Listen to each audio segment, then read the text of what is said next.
When a billionaire CEO finds a grease-stained mechanic standing in her doorway during the worst blizzard Chicago has seen in decades, she has no idea that returning her lost purse will cost him everything: his pride, his peace, and nearly his daughter. But what she's about to discover is that some prices are worth paying and some connections are worth destroying empires for. Welcome to a story about two people who had every reason to stay strangers, but one snowstorm that made staying apart impossible. If this story reaches your city, drop a comment below and hit that like button. I want to see how far this journey travels. The wrench slipped. Mason Reed cursed under his breath as his knuckles scraped against the undercarriage of the Chevy Tahoe suspended above him. Blood welled up across his fingers, mixing with the engine grease already coating his hands. He didn't bother wiping it away. At this point, what was a little more blood? "Mason, you still under there?" The voice belonged to Tommy Chen, his only full-time employee at Reed Auto Repair. The kid was 23, eager, and about as useful with a timing belt as a golden retriever with a Rubik's Cube. "Where else would I be, Tommy?" Mason called back, his voice echoing in the cramped space beneath the vehicle. "Cabo. Just checking. It's almost midnight, man. You've been at this for 16 hours. "Yeah, well, Mrs. Patterson needs her car by tomorrow morning, and she's already given me 3 extensions. Mason tightened the last bolt with more force than necessary. "She's a 70-year-old widow on a fixed income. I'm not charging her storage fees." Tommy appeared at the edge of the hydraulic lift, his face upside down from Mason's perspective. "You know that's why we're broke, right? Because you're too nice?" "We're not broke. We're cash flow challenged." "That's just broke with extra words." Mason couldn't argue. The garage had been hemorrhaging money for the past 8 months. Not because of lack of skill. Mason could rebuild a transmission blindfolded, but because he couldn't bring himself to turn away people who needed help but couldn't afford his competitors' rates. People like Mrs. Patterson. People like he'd been 3 years ago when his wife Emma died and left him with a mortgage, a 4-year-old daughter, and medical bills that still kept him awake at night. "Hand me the oil pan," Mason said. Tommy passed it down. "Weather guy says we're getting hammered tonight, like apocalypse-level snow." "Chicago in January, what else is new?" "No, man, I'm serious. They're saying 2 feet, maybe more. Wind chills below 0. They want everyone off the roads by 1 a.m. Mason glanced at his watch. 11:47 p.m. He'd need at least another 20 minutes to finish the oil change and button everything up. Then 15 minutes to clean up, lock up, and get to his car. He'd be cutting it close, but he'd driven through worse. "I'll be fine," he said. What he didn't say was that he had to be fine, because his daughter Lily was sleeping at his mother's house across town, and he'd promised to pick her up first thing in the morning. Lily was 7 now, with Emma's dark curls and his stubborn chin, and she was the only reason Mason dragged himself out of bed every morning to face another day of unpaid invoices and impossible choices. 30 minutes later, Mason locked the garage's roll-up door and trudged across the snow-dusted parking lot to his 2008 Ford Explorer. The SUV was black, or had been, before Chicago winters had faded it to a mottled charcoal gray. The driver's side door squeaked when he opened it, a sound he'd been meaning to fix for 6 months. "Tomorrow," he muttered to himself, the same lie he'd been telling since summer. The engine turned over on the second try, coughing blue smoke before settling into an uneven idle. Mason let it warm up while he scraped ice off the windshield with a credit card. His ice scraper had broken in November, and he hadn't gotten around to buying a new one. By the time he pulled onto Western Avenue, the snow had begun in earnest. Not the gentle, picturesque flakes from holiday movies, but aggressive, wind-driven pellets that machine-gunned his windshield and reduced visibility to maybe 30 feet. The roads were empty except for a few snowplows and one maniac in a Honda Civic who blew past him doing at least 50. Mason kept it at 25, both hands on the wheel, leaning forward to peer through the inadequate arc his wipers were clearing. The radio crackled with emergency alerts and warnings to stay off the roads. He turned it off. The silence was better than the reminder that he was doing exactly what the authorities were telling him not to do. His neighborhood was on the north side, in a part of Lincoln Park that real estate agents called transitional, which meant it was nice enough to be expensive, but not nice enough to keep out people like Mason who'd bought before the latest development boom. His house was a small 2-bedroom bungalow that needed a new roof and knew everything else. But it was his, and it was Lily's, and that made it perfect despite the peeling paint and the crack in the foundation. He turned onto his street at 12:43 a.m. The snow was already 6 inches deep and showed no signs of stopping. His headlights swept across the familiar row of houses, most of them dark except for the occasional porch light or upstairs window. And that's when he saw it. A purse. Not just any purse. Even from 20 feet away, Mason could tell it was expensive. It sat half buried in the snow on the sidewalk outside the house next to his. The modern 3-story monstrosity that some developer had shoehorned onto a double lot 2 years ago. The house had sold for $3.2 million. Mason knew because the whole neighborhood had gossiped about it for weeks. But it had sat empty until a few months ago when someone finally moved in. Mason had never met his new neighbor. He'd seen lights on at odd hours and occasionally a black town car in the driveway. But whoever lived there kept to themselves. Fine by him. He had enough complications without adding nosy neighbors to the list. He should have kept driving. That would have been the smart thing to do. Park in his own driveway, trudge through the snow to his own front door, pour himself 2 fingers of the cheap bourbon he kept above the fridge, and collapse into bed for 4 hours before he had to get up and do it all again. But the purse nagged at him. Someone had lost it. Someone who probably didn't realize it was missing yet, buried under 6 inches of snow and counting.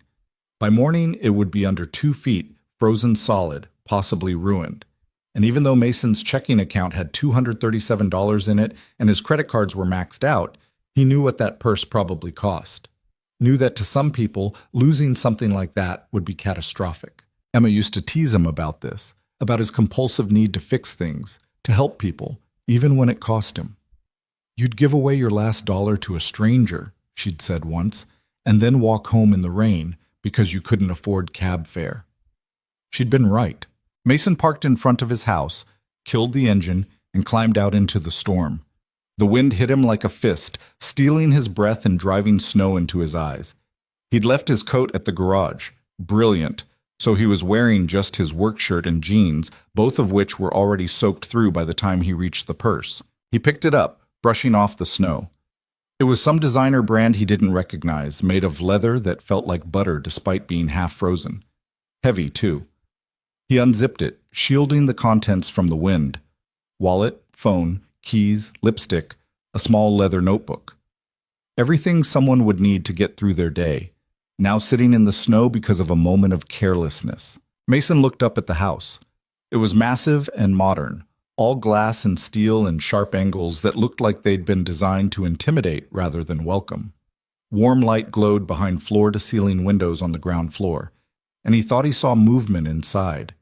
He could leave the purse on the doorstep, ring the bell, and walk away before anyone answered. That would be the efficient thing to do.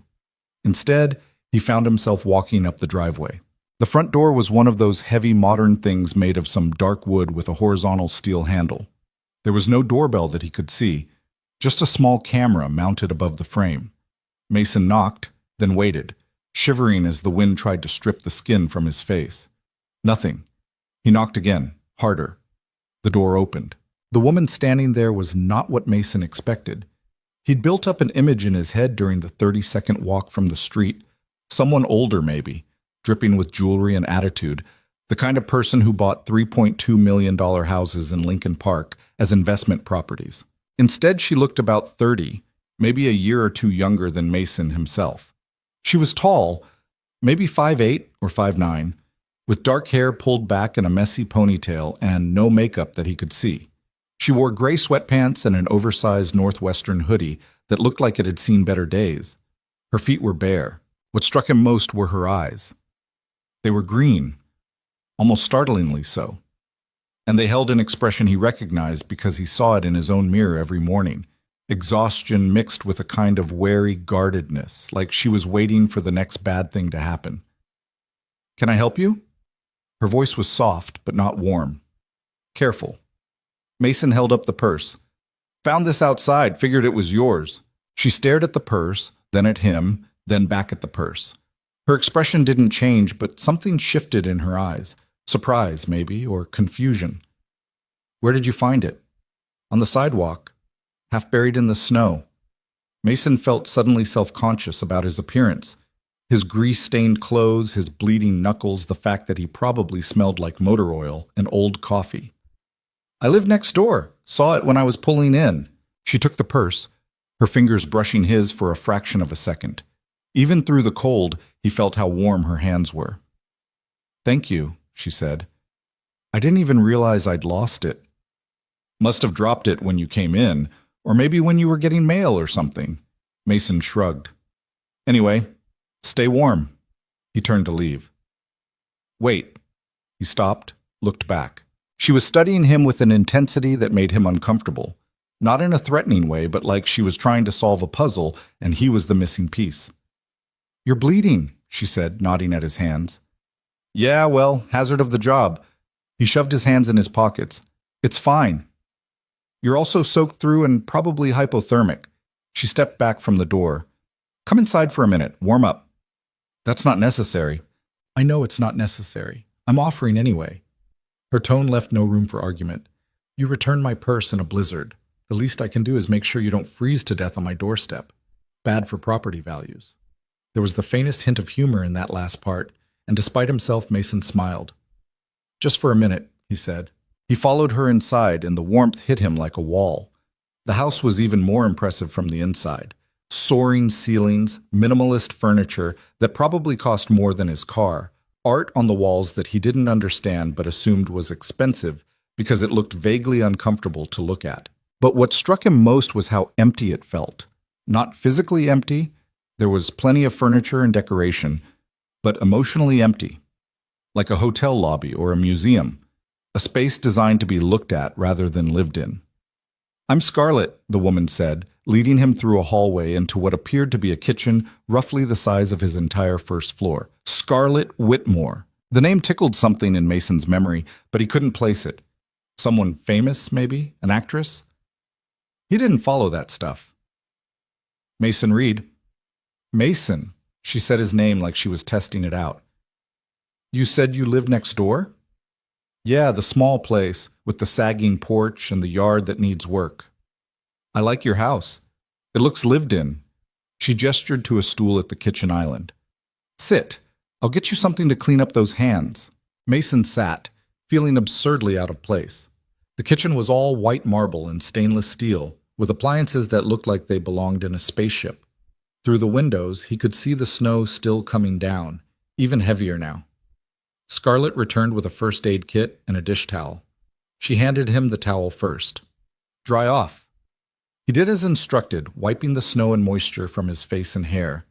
When he looked up, she was running warm water in the sink. "Put your hands in," she said. "You don't have to." "I know. But I'm going to anyway, because those cuts need to be cleaned, and I'm guessing you were planning to just ignore them until they got infected." She wasn't wrong. Mason moved to the sink and she guided his hands under the warm water.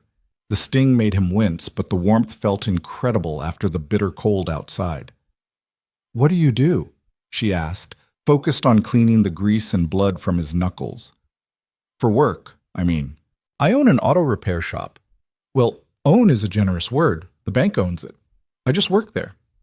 "Hence the grease and cuts. Occupational hazard, you?" There was a pause, brief but noticeable.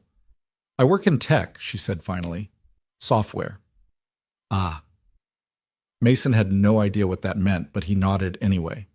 "That explains the nice house." "Does it?" Her tone was unreadable. She dried his hands with a clean towel, then applied antibiotic ointment to the cuts with a gentleness that surprised him. Her movements were efficient but not clinical, like she'd done this before. "You're good at this," he said. "I had a lot of practice."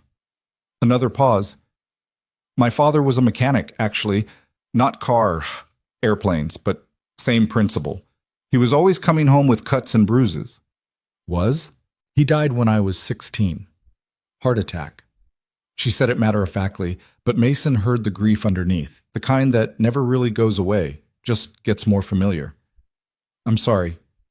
It was a long time ago." She finished wrapping a bandage around his worst cut. "There. Try not to get it too dirty. I'll do my best, but I'm pretty much guaranteed to have my hands in an engine block by 8 a.m. tomorrow." Scarlett smiled.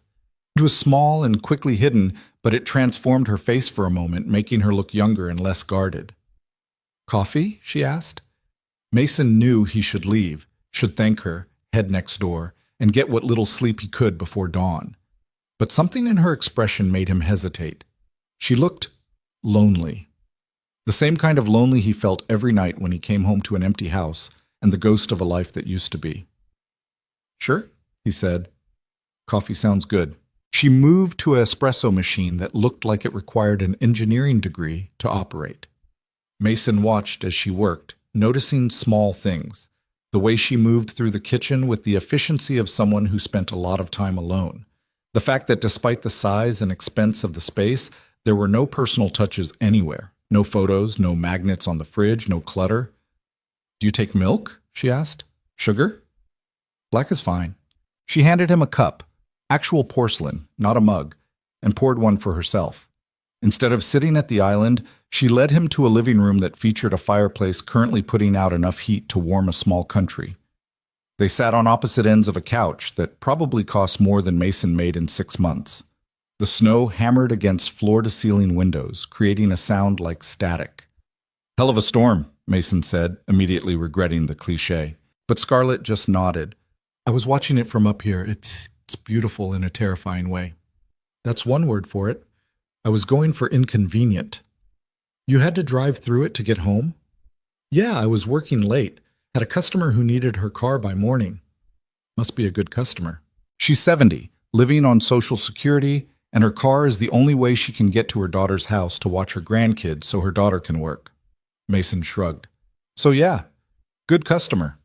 Scarlett studied him over the rim of her coffee cup. "You don't charge her your normal rate, do you?" "How do you—" "Because you're here at almost 1 in the morning, bleeding and half frozen, returning a stranger's purse in a blizzard instead of going straight home." She tilted her head. "You're not very good at looking out for yourself, are you?"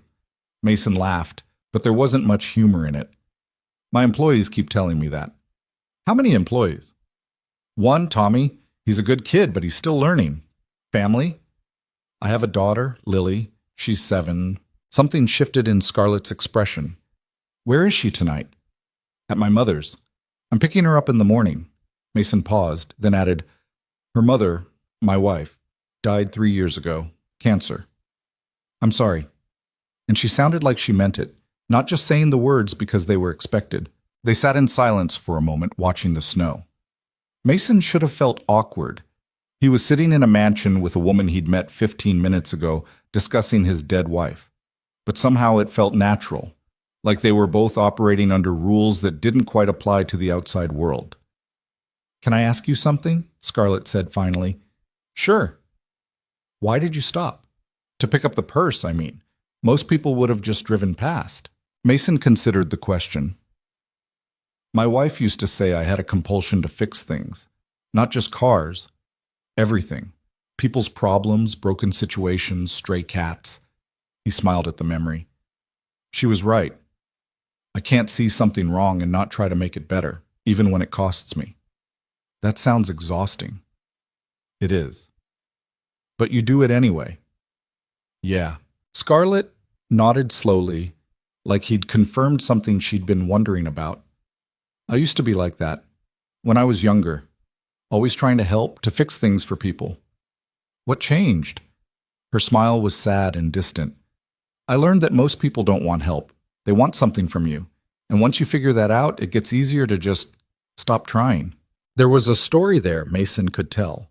Something that had hurt her badly enough to build these walls, to buy this massive house in a neighborhood where she didn't know anyone, to spend her nights alone watching snowstorms through floor-to-ceiling windows.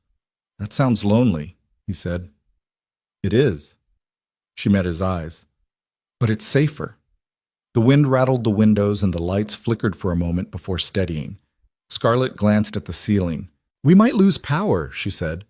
"Happens sometimes in storms like this." "You have a generator?" "Somewhere. I've never actually used it." "Want me to check it out? Make sure it'll kick on if you need it?" She laughed. "You just can't help yourself, can you?" "Told you, compulsion.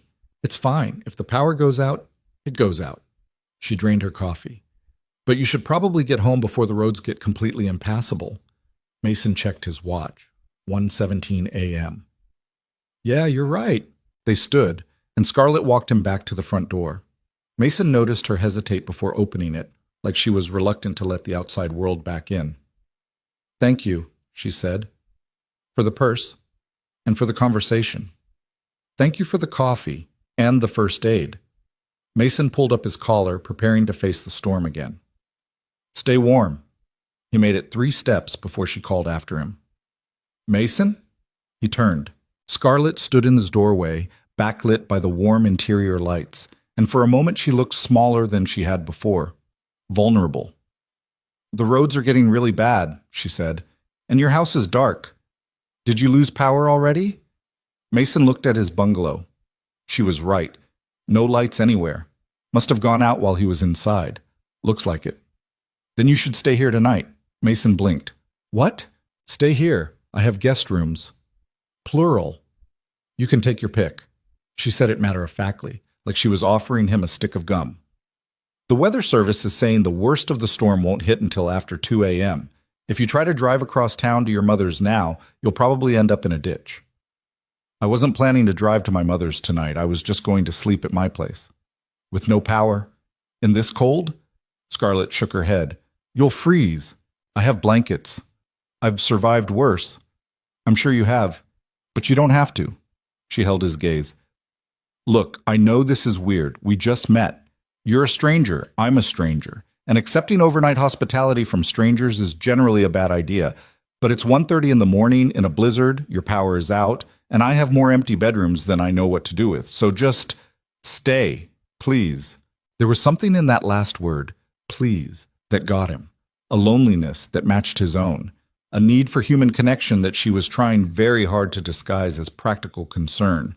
Mason knew he should say no. Should trudge next door to his cold, dark house and tough it out under every blanket he owned. That would be the sensible thing to do. The safe thing. But Emma's voice echoed in his head. "Life's too short to always take the safe option, Mason. Sometimes you have to trust people." "Okay," he heard himself say. "Yeah, okay, thank you." Scarlett's smile was small but genuine. "Come on, I'll show you where everything is." She led him upstairs to a guest room that was roughly the size of his entire first floor. The bed was massive, covered in what felt like actual clouds disguised as blankets. There was an ensuite bathroom with a shower that had more nozzles than seemed strictly necessary. "Towels are in the cabinet," Scarlett said, hovering in the doorway. "And I'll find you something to sleep in. You can't be comfortable in those work clothes." "I've slept in worse." "I believe you, but you don't have to tonight." She disappeared and returned a few minutes later with a pair of sweatpants and a t-shirt. "These might be big, but they're clean. There's a washer and dryer on this floor if you want to wash your clothes." "You don't have to." "I know." She cut him off with a small smile. "But I'm going to anyway. Stop fighting me on this." Mason took the clothes. "Thank you, really." "You're welcome." She turned to leave, then paused. "Mason?" "Yeah? I'm glad you stopped. For the purse. I'm glad we met." Before he could respond, she was gone, her footsteps fading down the hallway. Mason stood alone in the guest room, holding borrowed clothes and wondering what the hell had just happened. He'd gone from working on a car to sitting in a billionaire's living room to accepting overnight hospitality from a woman whose last name he'd only learned an hour ago. Emma would have loved this. She'd always said he needed to be more spontaneous, to stop overthinking everything and just let life happen. He showered in water hot enough to scald, washing away the grime and cold and exhaustion. The sweatpants Scarlett had given him were too big. He had to tie them tight to keep them up, but the fabric was soft and smelled like expensive detergent. He should have been uncomfortable, should have been wary. Instead, he felt something he hadn't felt in 3 years. Safe. Outside, the storm howled and the snow piled higher, burying the city under a white blanket that would take days to melt. But inside Scarlett Whitmore's house, in a guest room that cost more than most people's cars, Mason Reed fell asleep within minutes of his head hitting the pillow. He didn't dream. In another part of the house, Scarlett sat in her own bedroom, staring out at the storm and wondering why she'd invited a stranger to stay the night. It went against every rule she'd set for herself when she'd moved to Chicago 6 months ago. No connections, no attachments, no letting anyone get close enough to hurt her. But there was something about Mason Reed that had bypassed all her defenses. Maybe it was the way he'd stood on her doorstep, bleeding and soaked and holding her purse like it was the most natural thing in the world to return a stranger's lost property in the middle of a blizzard. Maybe it was the fact that he'd talked about his dead wife with the kind of raw honesty that people usually hid behind platitudes. Maybe it was simply that he'd looked at her and seen a person instead of a dollar sign, or a stepping stone, or a target. Whatever it was, she had felt something shift when their eyes met, something that scared her and thrilled her in equal measure. Scarlett Whitmore sits, tech billionaire, CEO of one of the fastest-growing software companies in the world, woman who'd been on the cover of Forbes 3 times before her 30th birthday, climbed into her empty bed in her empty mansion and fell asleep thinking about the mechanic in the guest room down the hall. Outside, the snow continued to fall, and somewhere in the space between storm and shelter, between stranger and something more, 2 broken people found an unexpected moment of peace. Neither of them knew it yet, but that moment would change everything. Morning came with the kind of silence that only happens after heavy snow. No cars, no wind, just the muffled quiet of a city buried under 2 feet of white. Mason woke disoriented, staring at a ceiling he didn't recognize. For a confused moment he thought he was still dreaming, but then the previous night came back in fragments. The purse, the door, Scarlett's green eyes studying him like he was a puzzle she couldn't quite solve. He checked his phone. 7:23 a.m. 12 missed calls from his mother and a string of increasingly worried text messages. Shit, he muttered, sitting up too fast. His head spun for a second before clearing. He called her back. She answered on the first ring.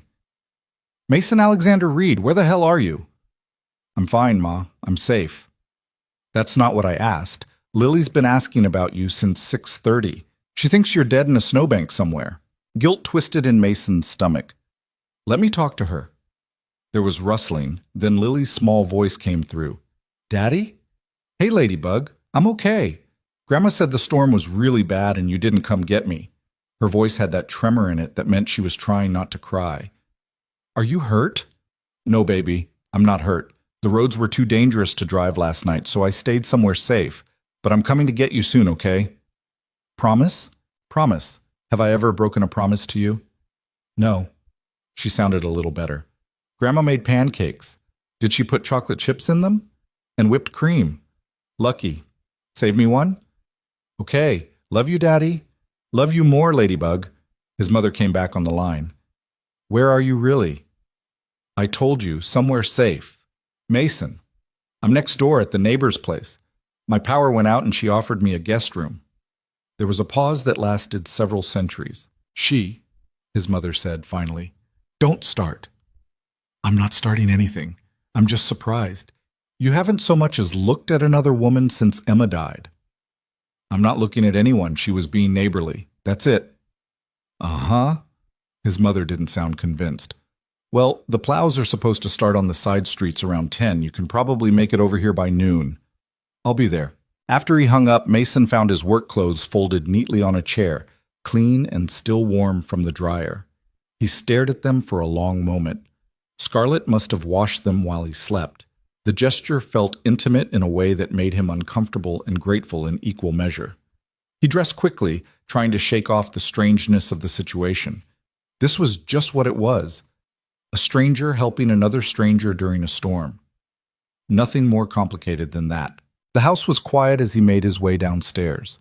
He half expected Scarlett to still be asleep, but he found her in the kitchen, standing at the counter with a cup of coffee in both hands, staring out at the snow-covered street.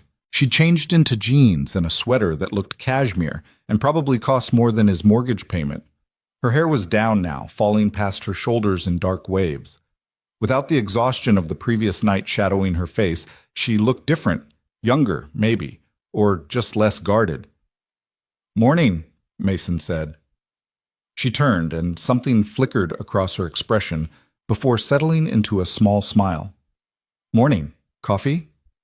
Please. She poured him a cup without asking how he took it. She'd remembered from last night. Another small gesture that felt bigger than it should. How'd you sleep? She asked. Better than I have in months, honestly. Mason took a sip of coffee. It was perfect. That bed is ridiculous. I know, I can never sleep in mine, but the guest room seemed to work fine for everyone else. She said it like a joke, but Mason heard the loneliness underneath. You washed my clothes. I did. Hope that's okay. They were pretty disgusting.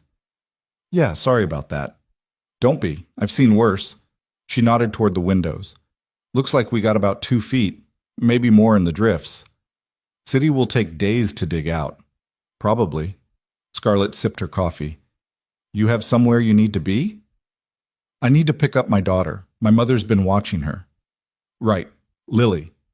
The fact that she remembered his daughter's name did something strange to Mason's chest. Yeah. The news said main road should be passable by mid-morning. Side streets might take longer. They stood in silence for a moment, watching the snow glitter in the early morning sunlight. It was a companionable silence, the kind that should have felt awkward between two people who barely knew each other but somehow didn't. I should make breakfast, Scarlett said abruptly. You hungry? I don't want to impose. You're not. I was going to make something anyway. She moved to the refrigerator. How do you feel about pancakes? Lily would say they're only acceptable with chocolate chips. Smart kid. Scarlett pulled out ingredients with the efficiency of someone who'd done this before. You can sit or you can help. Your choice. Mason chose help. They worked together in an easy rhythm that surprised them both. Mason measuring flour while Scarlett whisked eggs, their movements synchronized without discussion. The kitchen filled with the smell of vanilla and melting butter. So, Scarlett said, pouring batter onto the griddle. Auto mechanic. How'd you get into that? My dad. He ran a shop in Cicero until he retired. I grew up basically living there. Started changing oil when I was 12, rebuilding engines by 16. Mason shrugged. It was always the plan.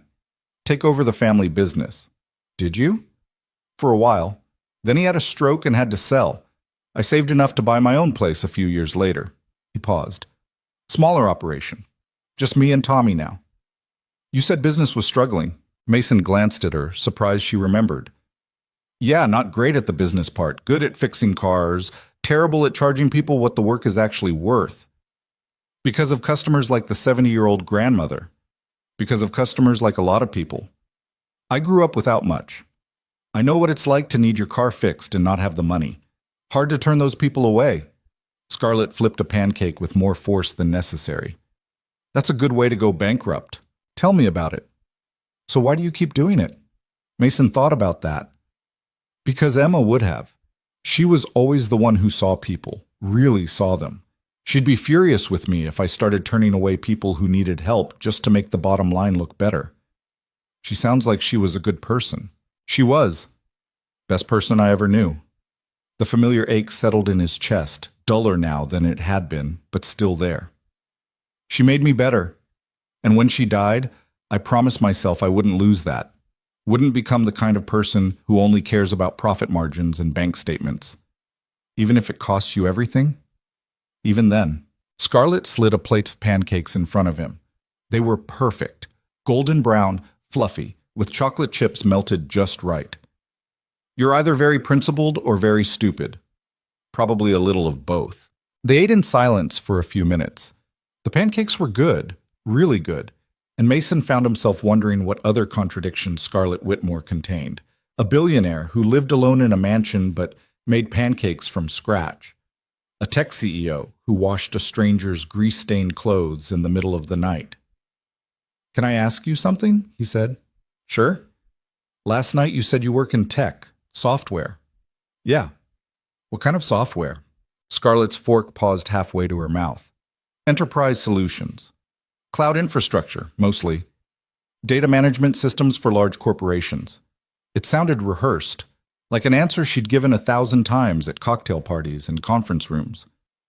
That sounds... Mason searched for a polite word. Boring? Scarlett supplied. I was going to say complex. It's both. She set down her fork. It's also not entirely true. Well, it is true. That is what my company does. But there's more to it than that. You don't have to tell me. I know. She met his eyes. But I want to. I think. Mason waited. My company is called Whitmore Tech. You've probably never heard of it because we don't do consumer products, but we provide back-end infrastructure for about 40% of the Fortune 500. When you check your bank balance or book a flight or order something online, there's a decent chance our software is running in the background making it happen. Sounds successful. It is. We're valued at about $8 billion. Went public 3 years ago. I own about 30% of the stock, which makes me... She paused. Well, it makes me extremely wealthy. The number hung in the air between them. 8 billion. Mason couldn't even conceptualize that much money. It was abstract, theoretical, completely divorced from the world he lived in, where $237 in his checking account was enough to keep him awake at night. Wow, he said finally. Yeah. Scarlett's smile was thin. Wow. So why are you here, in this neighborhood, I mean? You could live anywhere. That's exactly why I'm here.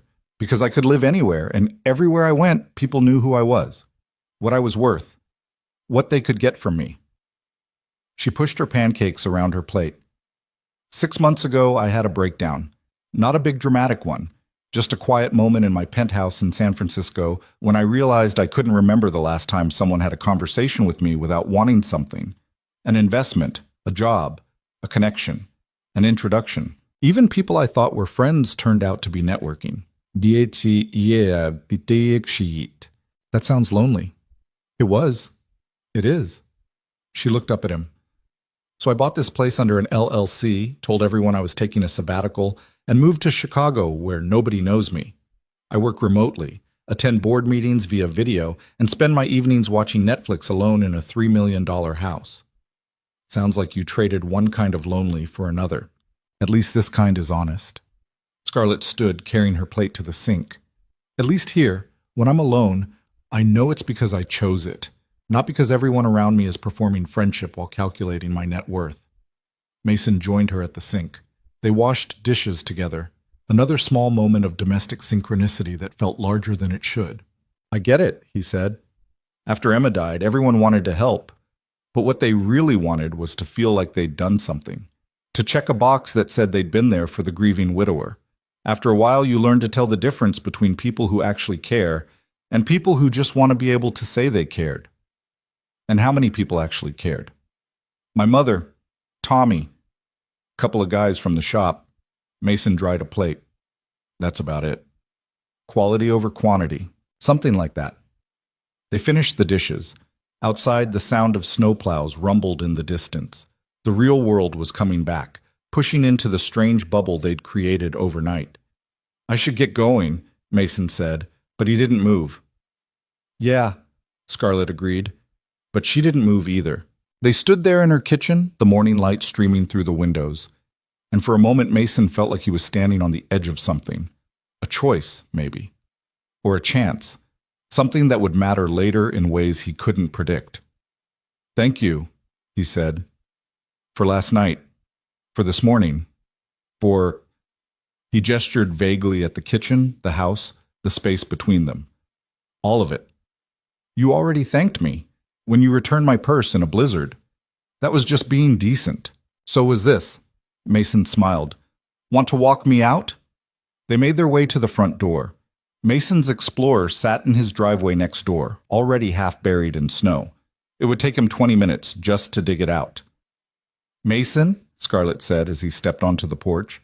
He turned back. She looked like she was wrestling with something, the same internal debate he'd watched play across her face when she'd invited him to stay the night.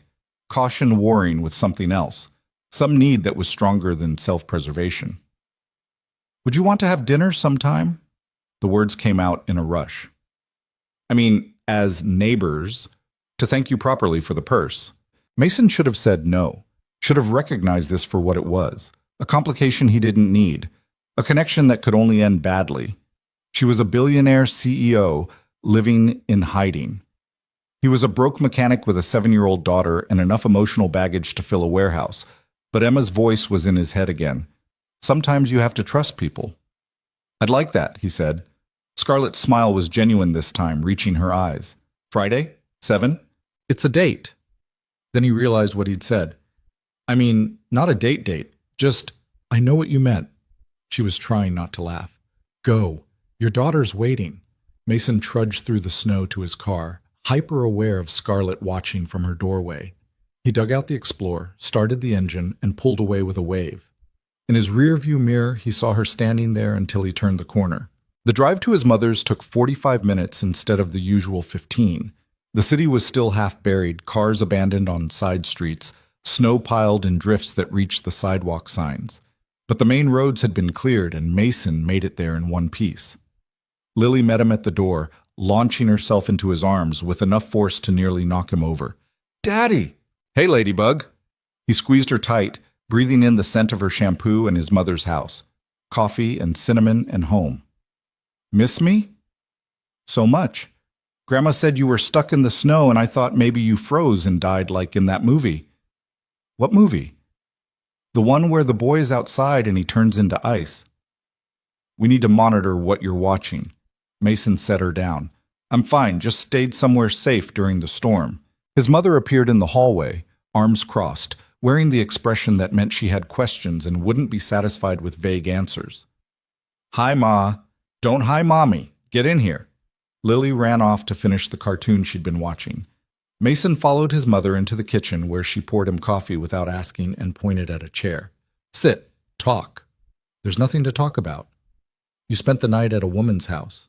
"I spent the night in a guest room because my power was out and the roads were impassable." "Uh-huh." His mother studied him. "What's her name?" "Scarlett." "And?" "And what? She's my neighbor. She was being nice." "You like her?" "I don't know her well enough to like her." "That's not what I asked." His mother leaned against the counter. "You have that look." "What look?" "What?" "The look you had when you first met Emma. Like someone just turned a light on in a dark room, and you're not sure if you should be excited or terrified." Mason stared into his coffee. His mother was too observant for her own good. Or his. "It doesn't matter," he said. "She's way out of my league. She works in tech, lives in a $3 million house, probably dates CEOs and venture capitalists. And you're a single father with a struggling business who smells like motor oil and has $60 in his checking account." "It's 237, but yeah, basically." His mother was quiet for a moment. "Emma wouldn't want you to be alone forever." "I'm not alone. I have Lily." "You know what I mean." "Ma, I'm just saying. 3 years is a long time. And from the way you're talking about this woman, it sounds like maybe she's the first person since Emma who's made you feel something other than tired and sad." Mason wanted to argue, but he couldn't, because she was right. Sitting in Scarlett's kitchen making pancakes, washing dishes side by side, watching the morning light catch in her hair, he'd felt something. Not the overwhelming, all-consuming love he'd had with Emma, but something, a spark, a possibility. "I'm having dinner with her Friday," he heard himself say. His mother smiled. "Good. It's not a date, if you say so." "I mean it. We're just neighbors being neighborly." "Mason, honey, I've been married for 40 years. I know the difference between neighborly and interested, and you're interested." Before he could respond, Lily burst back into the kitchen. "Daddy, can we make snow angels?" "Sure, Ladybug. Let me finish my coffee first." She bounced on her toes, too excited to stand still. "Will you teach me how to make a snow fort, too?" "If there's enough snow, which there definitely is." Lily ran off again, probably to find her winter clothes. His mother refilled his coffee. "Be careful," she said quietly. "With what?" "With your heart. I know you think it's been dead for 3 years, but it's not. It's just been sleeping, and when it wakes up, it's going to hurt before it feels good. That's how these things work." Mason didn't know what to say to that, so he said nothing. He finished his coffee, bundled Lily into her winter gear, and spent the next 2 hours building snow forts and making angels and having a snowball fight that left them both soaked and laughing. But the whole time, part of his mind was next door, wondering what Scarlett was doing, whether she was watching the snow, whether she was thinking about Friday, whether this feeling in his chest was hope or stupidity, or some dangerous combination of both. The week crawled by. Mason threw himself into work, trying to catch up on the backlog that had accumulated during the storm. 2 transmissions, an engine rebuild, and a dozen oil changes kept him busy enough that he could almost forget about Friday night. Almost. Tommy noticed something was different.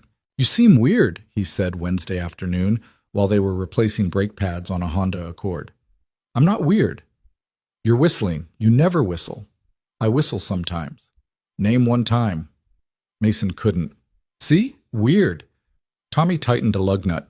Is this about a woman? No. It's totally about a woman. Who is she? There's no woman. Liar. Come on, man. I've worked for you for 2 years. You've been basically a robot the entire time. Work, Lily, sleep, repeat. Now suddenly you're whistling, and you shaved this morning, and you're wearing a shirt that isn't covered in grease stains. Mason looked down at his shirt. It was clean. He had shaved. Damn it. It's nothing, just dinner with a neighbor. Tommy's eyes went wide. Holy shit, you have a date. It's not a date. That's what people always say when it's definitely a date. Tommy grinned. Good for you, man. Seriously, it's about time. Don't make it into something it's not. Too late. I'm already making it into something. What's her name?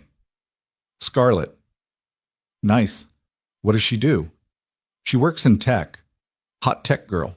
Even better. You guys meet on an app? She lives next door. The mansion? The one that sold for like $3 million? Mason didn't answer, which was answer enough. Tommy whistled low. Damn. Shooting above your weight class. I respect it. It's not like that. Sure it's not. But maybe it was. Mason couldn't stop thinking about her. About the way she'd looked in the kitchen that morning, sunlight streaming through the windows. About the sadness in her voice when she'd talked about her lonely penthouse in San Francisco. About the way she'd smiled when he'd agreed to dinner. Thursday night, he stood in front of his closet for 20 minutes, trying to figure out what to wear to a not date with a billionaire. Everything he owned was either work clothes or clothes that were too old to be work clothes. He finally settled on dark jeans and a button-down shirt that was only slightly wrinkled. You look nice, Daddy, Lily said from his bedroom doorway. Thanks, Ladybug. Are you going on a date? Where did you hear that? Grandma told me. Grandma needs to mind her own business. She said you're having dinner with the pretty lady next door. Mason turned around. When did you see the lady next door? Yesterday. She was getting her mail when we came home from school. She smiled at me. Lily climbed onto his bed. Is she your girlfriend? No, baby. She's just a friend. But you like her. I don't really know her yet. But when you know her, will you like her? Mason sat down next to his daughter. Maybe. Would that be okay with you? Lily thought about it, her face serious. I don't want you to forget Mommy.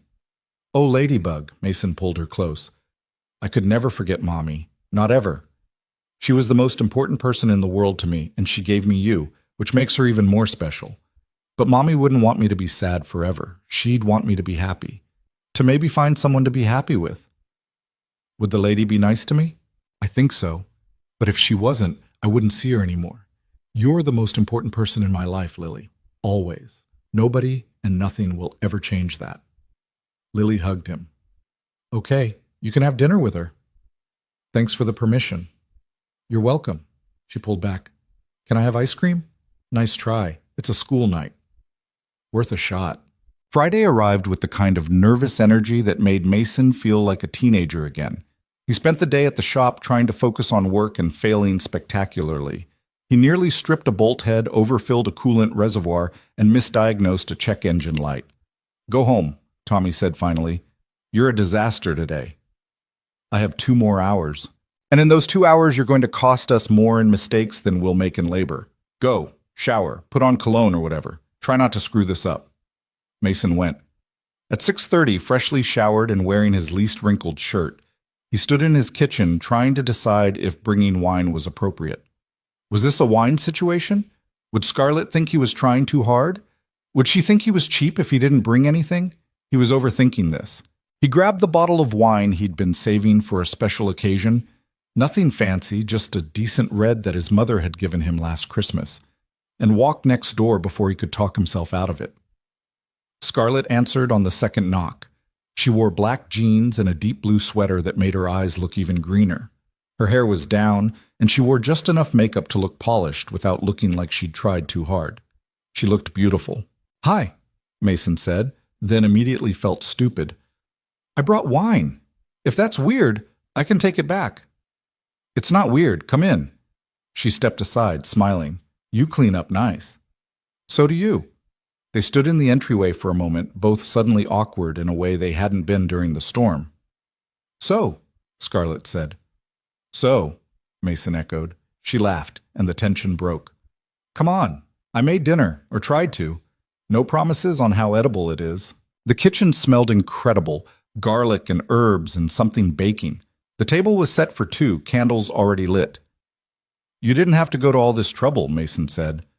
"I wanted to. Besides, it's been a while since I cooked for someone who isn't me." She poured them each a glass of wine. "I made chicken piccata, or my version of it, and salad, and bread that I definitely didn't make because I can't bake to save my life." They sat down to eat, and the awkwardness faded as they fell into conversation. Mason told her about his week, the transmission that had given him hell, the customer who'd tried to argue that oil changes were a scam invented by Big Automotive, Tommy's disastrous attempt to ask out the girl who worked at the coffee shop next door. Scarlett talked about her work, carefully, like she was testing how much he wanted to know, about a product launch that had gone sideways, about a board member who was pushing her to expand into markets she wasn't sure about the constant pressure to grow, to scale, to be bigger and better and more profitable. "Do you like it?" Mason asked. "The work, I mean." Scarlett considered the question. "I used to, when it was just me and two other people in a garage building something because we thought it was interesting, before the investors and the board meetings and the quarterly earnings calls. Now it's—" She paused.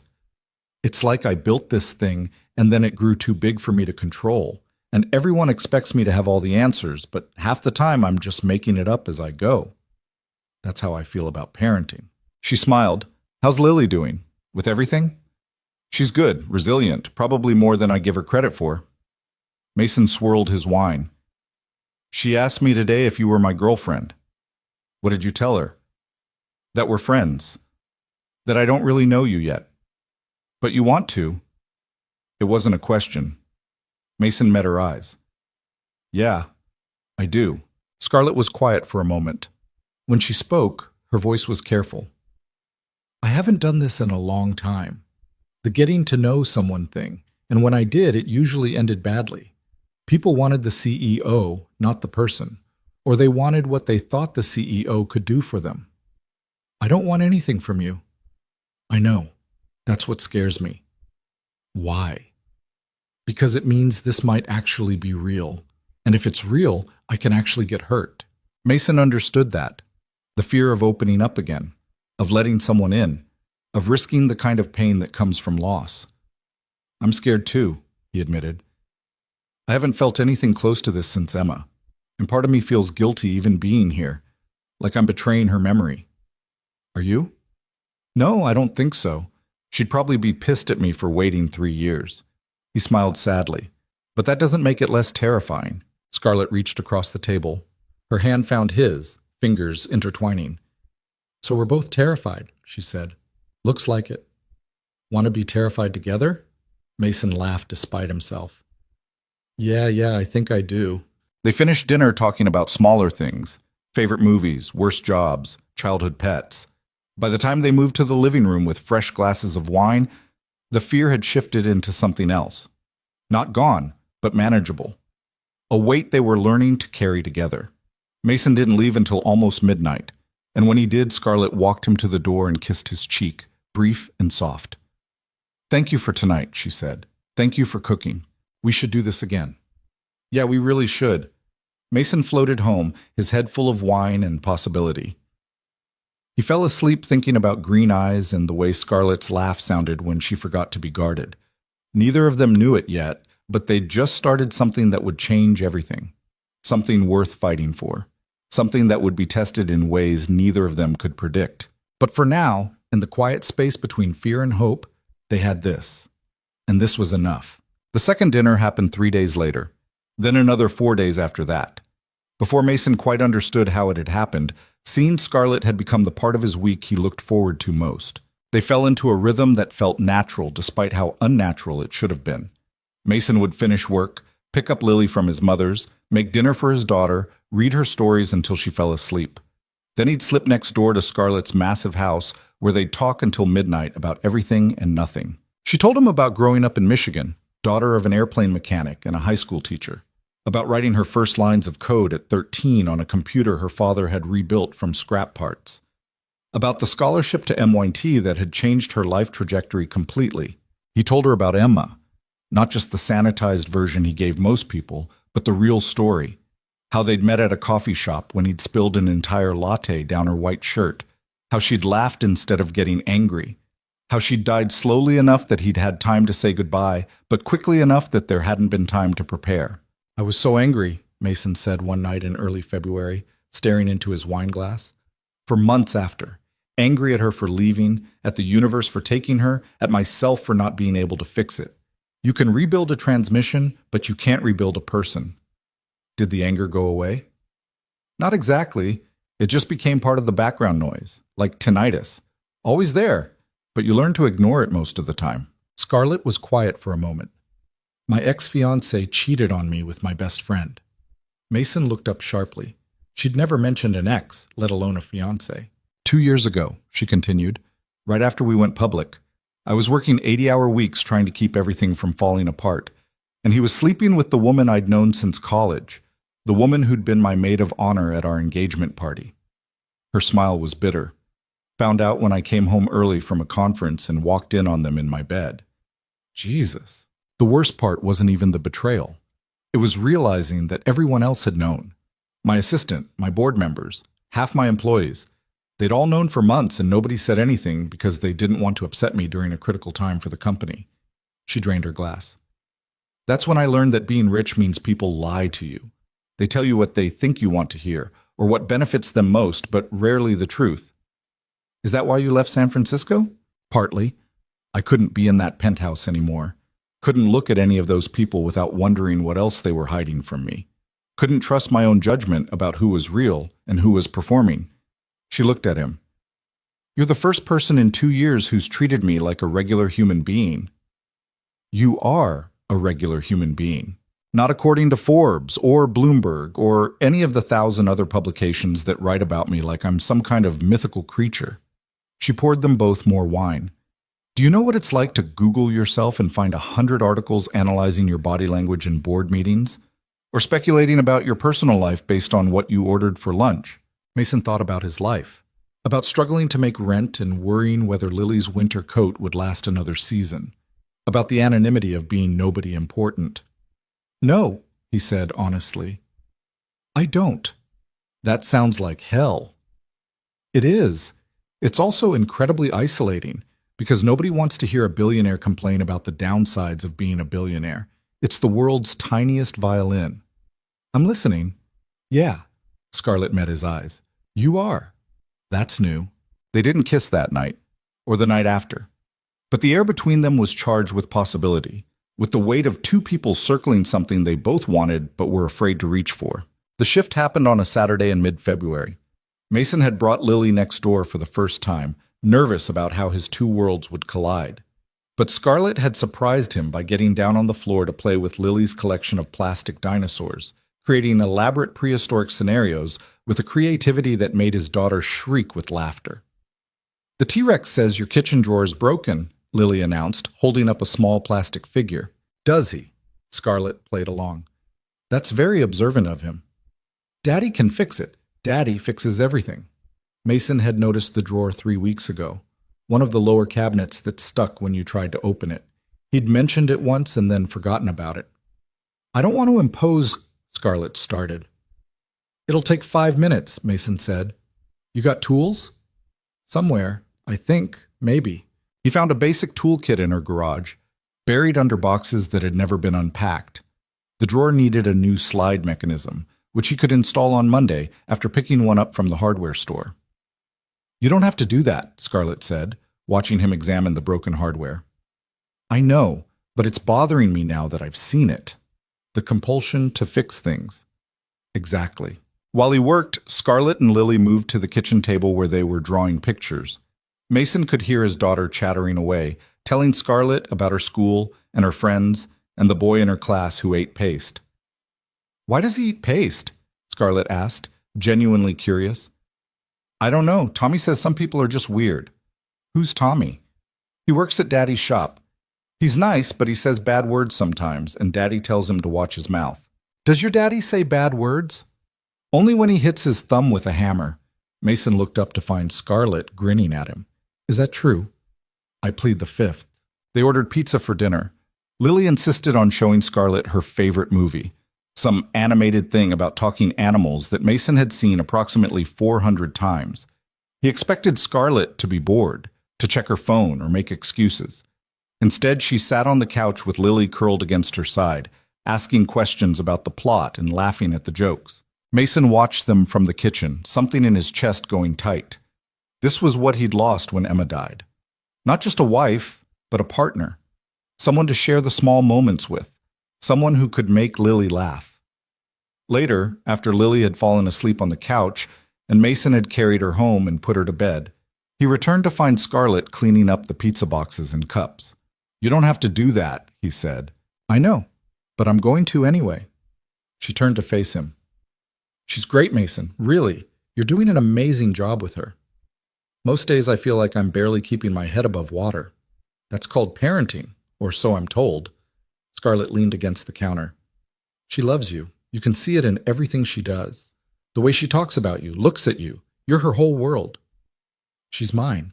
They stood in the kitchen, the same kitchen where they'd made pancakes that first morning, where they'd washed dishes and talked about loneliness and second chances. But something felt different now, more intense, like they'd been dancing around each other for weeks and had finally run out of room. Mason, Scarlett said quietly. He closed the distance between them, not thinking, just moving on instinct. Yeah? I really want to kiss you right now. That's convenient, because I really want to kiss you too. So why aren't we? Because I'm scared. Me too. What if we screw this up? Then we screw it up. Scarlett reached for his hand. But what if we don't? Mason kissed her, soft at first, testing, giving her space to pull away. But she didn't pull away. She leaned into him, her hands coming up to his face, and the kiss deepened into something that felt like falling and flying at the same time. When they finally broke apart, both breathing hard, Scarlett rested her forehead against his. Okay, she said. Okay? We're doing this, whatever this is. We're doing it. You sure? No, but I'm doing it anyway. Mason laughed. That's the spirit. They kissed again, slower this time, learning the shape of each other. Mason's hands found her waist. Scarlett's fingers threaded through his hair. The world outside disappeared until it was just the two of them, and this moment that felt both fragile and inevitable. I should go, Mason said eventually, though he made no move to leave. Probably. Lily's alone. She is. I'll see you tomorrow? You better. Mason kissed her one more time before forcing himself toward the door. He made it 3 steps before turning back. Scarlett? Yeah? This is real, right? I'm not imagining it? She smiled, soft and genuine. It's real. The next few weeks were the happiest Mason had been in 3 years. He and Scarlett tried to keep things low-key, mindful of Lily and the neighbors and the general weirdness of the situation. But it was hard to hide the way he smiled now, the way he hummed while working, the way he checked his phone constantly for her texts. Tommy noticed immediately. You're getting laid, he announced one Tuesday morning. Jesus, Tommy, there's a customer 15 feet away. Sorry, you're romantically involved with someone. That's not better. But I'm right, Tommy grinned. Good for you, man. You deserve this. The problem was that as happy as Mason felt, the logistics were becoming increasingly complicated. Scarlett worked from home, but her schedule was chaotic. Conference calls at odd hours, urgent fires that needed putting out, board meetings that stretched for hours. Mason had the garage and Lily and a life that didn't leave much room for spontaneity. They stole time where they could. Early mornings when Lily was at school and Mason could slip away for coffee. Late nights after his daughter was asleep. Weekends when his mother could watch Lily for a few hours. But it wasn't enough. Mason wanted more. Wanted to take Scarlett to dinner at a real restaurant, not just eat takeout in her kitchen. Wanted to hold her hand in public. Wanted to integrate her into his life instead of keeping her in a separate box labeled too good to be true. The first crack in their bubble appeared in early March. Mason had taken Lily to Scarlett's house for Sunday brunch, their new tradition. Scarlett had learned to make French toast the way Lily liked it, with cinnamon and powdered sugar. They were sitting at the kitchen table, Lily chattering about her upcoming school play, when Scarlett's phone rang. She glanced at the screen and her expression changed. Closed off. "I need to take this," she said, standing. "I'll be right back." She disappeared into her office. Mason tried to focus on Lily's story about how she'd been cast as a tree in the school production, but he could hear Scarlett's voice through the door. Not the words, but the tone. Sharp. Frustrated. When she came back 10 minutes later, her face was tight. "Everything okay?" Mason asked. "Fine. Just work stuff." But her smile didn't reach her eyes. Lily, with the emotional radar of children everywhere, went quiet. "Are you sad?" "No, sweetie, just tired." Scarlett sat back down, but the easy warmth from earlier was gone. Mason waited until Lily was distracted by her tablet before asking quietly, "What happened?" "One of our major clients is threatening to pull their contract. Something about security concerns that are actually just leverage to renegotiate their rates." Scarlett rubbed her temples. "It's all nonsense, but I have to fly to New York tomorrow to deal with it in person." "How long will you be gone?" 3 days, maybe 4. It shouldn't have bothered him. 3 days was nothing, but Mason felt the distance opening between them like a physical thing. "I'll miss you," he said. "I'll miss you too." Scarlett left Monday morning before dawn. She texted him from the airport, from the plane, from her hotel in Manhattan. But the texts grew shorter and less frequent as the days went on. Mason tried not to read into it, tried to remind himself that she was dealing with a crisis and didn't have time for constant communication. But by Wednesday night, sitting alone in his house after putting Lily to bed, he felt the old familiar loneliness creeping back in, the kind that made him wonder if this whole thing had been a mistake, if he'd let himself hope for something that was always going to be temporary. His phone rang at 11 p.m. Scarlett. "Hey," he answered. "Did I wake you?" "No, I was just—" He looked around his empty living room. "Sitting here. Productive. How's New York?" "Exhausting. I've been in meetings for 14 hours straight and I still haven't solved anything." She sounded drained. "I hate this. All of it. The posturing, the negotiations, the fake smiles." "Then why do you do it?" "Because 2,000 people work for my company. They have mortgages and kids and lives that depend on me not screwing this up. So I smile and negotiate and pretend I care about profit margins when all I really want is to be back in Chicago making French toast with your daughter." Mason felt something ease in his chest. "She misses you. Asked me today when Miss Scarlett was coming home." "Miss Scarlett? She's never called me that before." "Yeah, well, I think you've been upgraded to important person status." Scarlett was quiet for a moment. When she spoke, her voice was soft. "What about you? Do you miss me?" "Every minute." "Good, because I'm coming home tomorrow instead of Friday. I don't care what my lawyers say. I'll deal with this remotely." "You don't have to do that for me." "I'm not doing it for you. I'm doing it for me. Because being here, pretending to be this person I used to be, is making me miserable. And for the first time in years, I have something worth going home to." Mason smiled despite himself. "We'll be here." "I know, that's the best part." Scarlett came back Thursday afternoon. Mason met her at the door with Lily, who launched herself at Scarlett with enough force to nearly knock her over. "You're back," Lily squealed. "I am. Did you miss me?" "So much. Daddy was sad without you." "Lily," Mason warned, but Scarlett was smiling. "Was he?" He kept checking his phone and sighing. "That's enough, Ladybug." "It's okay," Scarlett said, her eyes on Mason. "I was doing the same thing." They ordered Chinese food and ate it on Scarlett's living room floor, while Lily told her everything that had happened in the 4 days she'd been gone.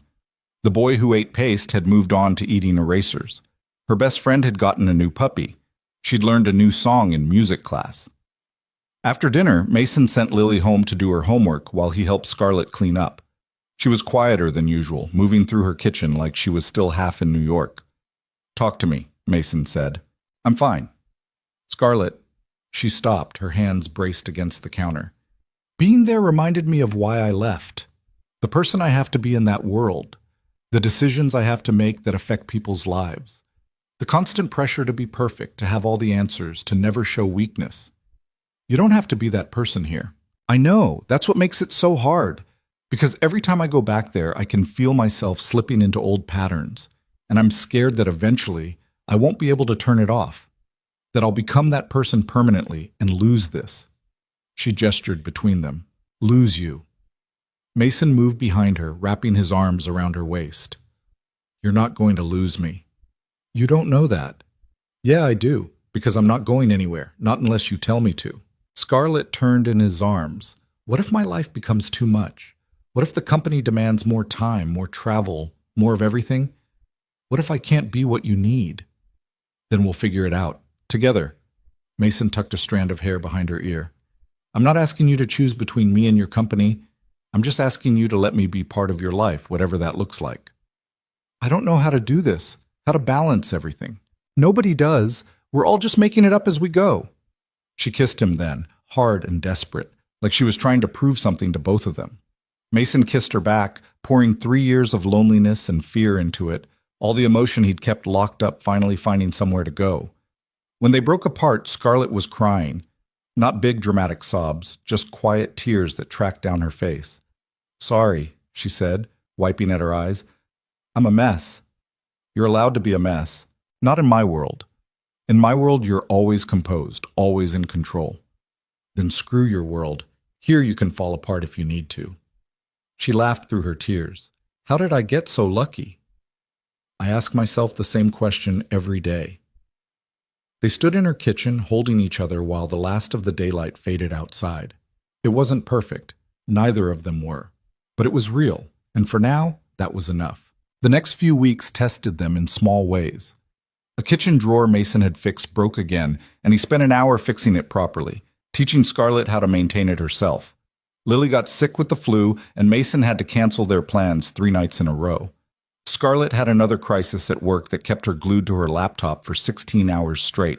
But they weathered each small storm, learning how to communicate when things got hard instead of retreating into their separate corners, learning to ask for help, learning to trust that the other person wouldn't disappear when things got complicated.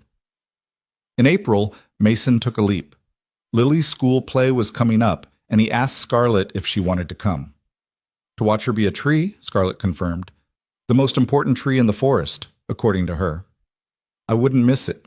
The play was exactly as chaotic as expected.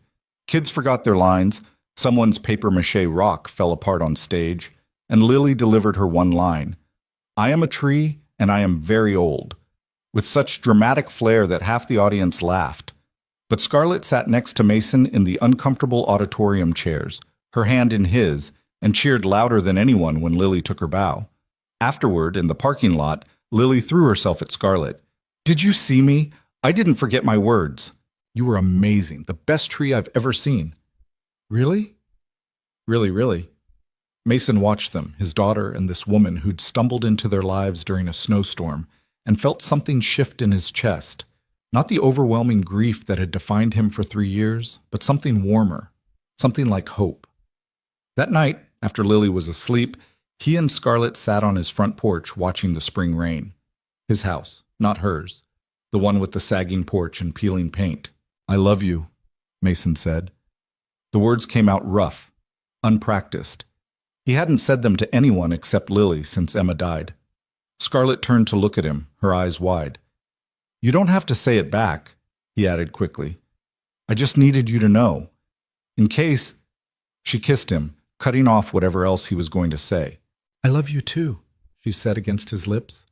I'm terrified, and I have no idea how we're going to make this work long term, and I'm probably going to screw it up somehow.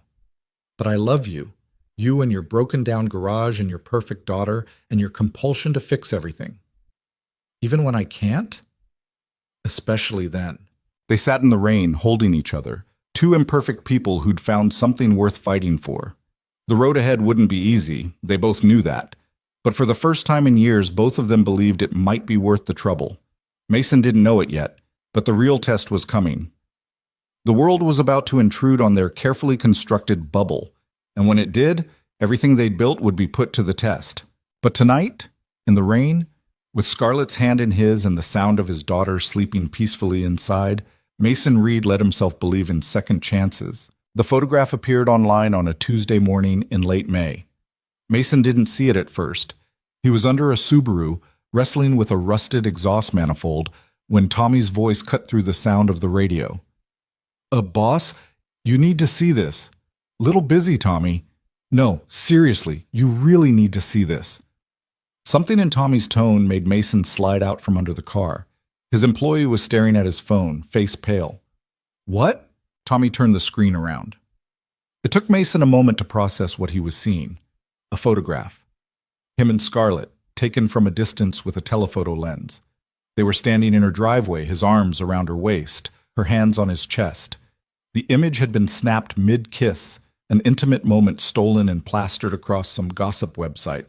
The headline read, Tech Billionaire Scarlett Whitmore's Secret Romance with Blue-Collar Boyfriend. Mason's stomach dropped. There's more, Tommy said quietly, scrolling. Like, a lot more. There were 5 photos total. One of them leaving a restaurant together, another of Scarlett playing with Lily in the front yard, a third showing Mason's beat-up Explorer parked in Scarlett's driveway overnight. Each one had a caption more invasive than the last, dissecting every detail. His financial situation, his dead wife, Lily's school, the garage's struggling books, which someone had apparently accessed through public records. How did they... Mason couldn't finish the sentence. Says here a neighbor tipped them off, sold the photos to some celebrity news site. Then it went viral. Tommy looked sick. Man, I'm sorry, this is... Mason's phone started ringing. Unknown number. He ignored it. It rang again immediately. Then again. You should call Scarlett, Tommy said. Mason was already dialing. She answered on the first ring. You saw, she said. Not a question. Yeah. I'm so sorry. Mason, I'm so sorry. I should have been more careful. I should have... This isn't your fault. Of course it's my fault. This is my world. I brought this into your life. Her voice cracked. Into Lily's life. Mason's hands tightened on the phone. Where are you? Home. I've been getting calls all morning. My PR team, the board, reporters. Everyone wants a statement. I'm coming over. You don't have to... I'm coming over. He left Tommy in charge of the garage and drove the 30 seconds next door. Scarlett's house was already being circled by 2 vans with satellite dishes on top. A man with a camera stood on the sidewalk, snapping photos as Mason pulled into the driveway. Mr. Reed, is it true you're dating Scarlett Whitmore? Mason ignored him, using the garage code Scarlett had given him weeks ago to get inside without running the media gauntlet. He found her in the kitchen, staring at her laptop screen, looking like she hadn't slept. Hey, he said softly. She looked up, and he saw fear in her eyes. Real fear, the kind that made his chest ache. This is bad, Mason. This is really bad. He sat down next to her. Show me. The articles had multiplied in the past hour. Every major tech publication, every business journal, half the mainstream media. They all had the same angle. Billionaire CEO Scarlett Whitmore, known for her privacy and her ruthless business acumen, secretly dating a struggling mechanic with a tragic past. The stories painted Mason as either a gold digger or a charity case, and Scarlett as either a fool or slumming it for kicks. Listen to this one, Scarlett said, her voice hollow. She read aloud. Sources close to Whitmore suggest this relationship represents a concerning lapse in judgment for the young CEO, whose company is currently in delicate negotiations with several major clients. Her board of directors is said to be deeply concerned about the optics of their leader dating someone so far removed from the tech world, especially someone with significant financial troubles. That's bullshit, is it? Scarlett met his eyes. Because I got a call an hour ago from Richard Chen, our lead investor. He wanted to know if I was having some kind of breakdown, if this was a cry for help. You're dating someone, that's not a breakdown. In their world it is. In their world, everything is calculated. Who you date, who you're seen with, what restaurants you eat at. It all means something, and dating a mechanic with a kid and debt sends a message that I'm not serious, that I'm unreliable. Mason felt something cold settle in his stomach. So what are you saying? I'm saying I have a board meeting tomorrow, and they're going to ask me to make a choice. Between me and the company. They won't phrase it that way. They'll talk about optics and brand integrity and shareholder confidence. But yes, that's what it comes down to. Mason stood up, pacing to the window. The reporters were still outside, cameras ready, waiting for a story, waiting for someone's life to fall apart so they could document it. "What do you want to do?" he asked quietly. "I don't know. I built this company from nothing. 8 years of my life, 2,000 employees, billions of dollars in client contracts. I can't just—" She stopped. "But I can't lose you either. You're not going to lose me. You don't know that. Look what they did to us in 24 hours. They published Lily's school, Mason. Her school. I got 3 calls already from reporters asking if they could interview you, asking about your finances, about Emma. They're going to tear us apart piece by piece until there's nothing left." Mason turned back to her. "So we don't let them. How? How do we stop this?" "I don't know yet. But running away isn't the answer. That's what they want. They want you scared and isolated so you'll do what they say." Scarlett laughed bitterly. "You sound like you've dealt with this before." "I haven't, but I've dealt with people trying to control me through fear. After Emma died, everyone had an opinion about how I should raise Lily, how I should grieve, what I should do with my life. And I learned that the only way to survive it is to stop caring what they think. That's easy to say when you're not responsible for 2,000 jobs." "You're right. I don't know what that's like." Mason sat back down, taking her hands. "But I know you, and I know you didn't build a billion-dollar company by letting other people make your decisions." Before Scarlett could respond, her phone rang. She glanced at the screen and winced. "It's my mother. You should answer." Scarlett took the call, and Mason watched her face cycle through a dozen emotions as she listened. When she hung up 5 minutes later, she looked defeated. "Let me guess," Mason said. "She's concerned. She's furious. She saw the articles and thinks I'm throwing away everything I've worked for on some—" Scarlett stopped. "On some what?" "It doesn't matter." "Scarlett, she called you my midlife crisis." The words came out flat. "Said I'm acting like a teenager and I need to end this before it destroys my reputation completely." Mason absorbed that. "Is that what you think? That I'm a crisis?" "No, but she's not entirely wrong about the damage this could do." "To your reputation or your company?" "Both. Does it matter?" "Yeah, it does. Because reputation is just what other people think. The company is real. Jobs are real. But if you're making decisions based on what strangers think of you, they're not strangers. They're investors, clients, partners, people whose opinions directly impact whether my company succeeds or fails." "And what about what you want?" "What I want doesn't matter when 2,000 people depend on me." Mason stood up again. "I should go." "Mason." "No, you're right. You have responsibilities, real ones, and I'm—" He gestured at himself. "I'm a mechanic with a kid and a struggling business. I'm exactly what everyone's saying I am. A liability." "That's not what I meant." "Isn't it?" Mason headed for the door. "I'll make this easy for you. You do what you need to do for your company. I'll stay out of the way." "Don't do this. Don't make me the villain here." He stopped, hand on the door. "I'm not making you anything. But I'm also not going to stand here and watch you convince yourself that what we have isn't worth fighting for because some investors think it's bad optics. That's not fair. No, what's not fair is dragging my daughter into the circus because we weren't careful enough. What's not fair is having reporters outside my house taking pictures of a 7-year-old going to school. What's not fair is finding out from a gossip website that apparently my financial situation is public entertainment." Scarlett flinched. "I'm sorry. I'm so sorry." "I know you are, but sorry doesn't fix this." Mason opened the door. "Figure out what you want, Scarlett, then let me know." He left before she could respond, pushing past the reporters who shouted questions he didn't answer. By the time he got back to the garage, his phone had 43 missed calls and more text messages than he could count. Tommy took one look at his face and said, "Go home. I'll close up." "It's only 2 o'clock." "I don't care. Go be with Lily." Mason picked up his daughter early from school, ignoring the stares from other parents who'd clearly seen the news. Lily was quiet in the car, more perceptive than he gave her credit for. "Daddy, why were there people with cameras outside our house this morning?" Mason's hands tightened on the steering wheel. "It's complicated, Ladybug. Grandma said it's because Miss Scarlett is famous." "Did she?" "She said famous people have to deal with mean people who want to know all their business." Lily kicked her feet against the car seat. I don't like it. They scared me. Something broke in Mason's chest. I know, baby. I don't like it either. Is Miss Scarlett going to stop being our friend because of the camera people? I don't know.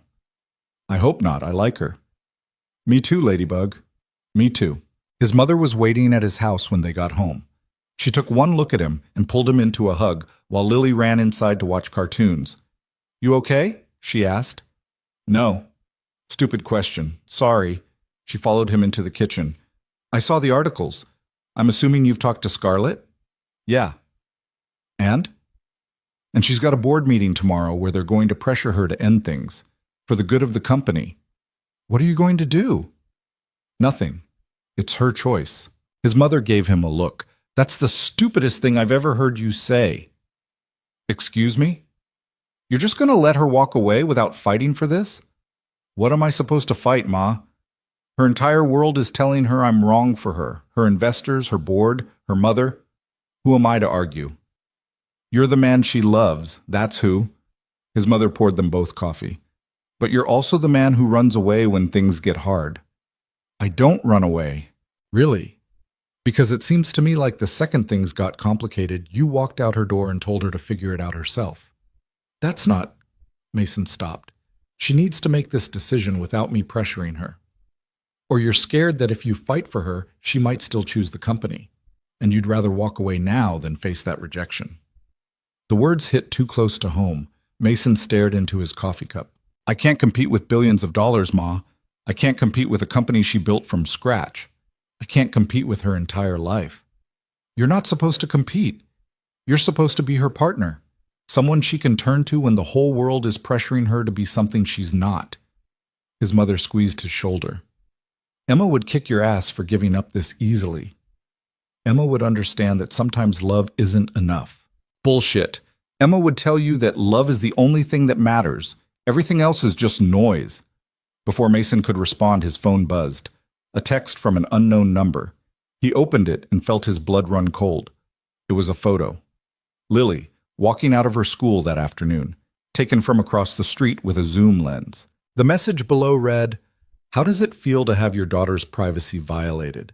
Call me for an interview and I'll make sure no one else prints photos of her. 555. Oh, 147. Mason showed his mother the screen. Her face went white. That's a threat. Yeah. You need to call the police. And tell them what? That a reporter took a picture in a public place? They can't do anything. Mason's hands shook with anger. This is what Scarlett was talking about. This is what her world looks like. And I brought Lily into it. You didn't do this. The vultures who think other people's lives are entertainment did this. Mason called Scarlett. She answered immediately. I just got a threatening text about Lily, he said, without preamble. Photo of her leaving school. Reporter saying he'll make sure others don't publish her photos if I give him an interview. What? Scarlett's voice went sharp. Forward it to me. Right now. What are you going to do? I'm going to call my lawyer and make sure that reporter never works again. And then I'm going to release a statement making it very clear that my personal life is off limits and anyone who publishes photos of a child will face legal action. Scarlett, that'll just make it bigger news. I don't care. Nobody threatens your daughter. Nobody. He heard papers rustling. I'm also hiring private security for you and Lily, starting tomorrow. You don't have to... Yes, I do. This is my fault and I'm going to fix it. It's not your fault. Then whose fault is it? Her voice cracked. I dragged you into this. I was selfish and I didn't think about the consequences and now Lily's being targeted by jackals with cameras. Stop. Just stop. Mason took a breath. We're both responsible. We both chose this knowing it could get complicated, and we'll both figure out how to deal with it. I can't ask you to... You're not asking, I'm telling you. We're in this together. He paused. That is, if you still want to be. Scarlett was quiet for a long moment. My board meeting is tomorrow at 9 a.m. I know. They're going to give me an ultimatum. The relationship or my position as CEO. And what are you going to tell them? I don't know yet.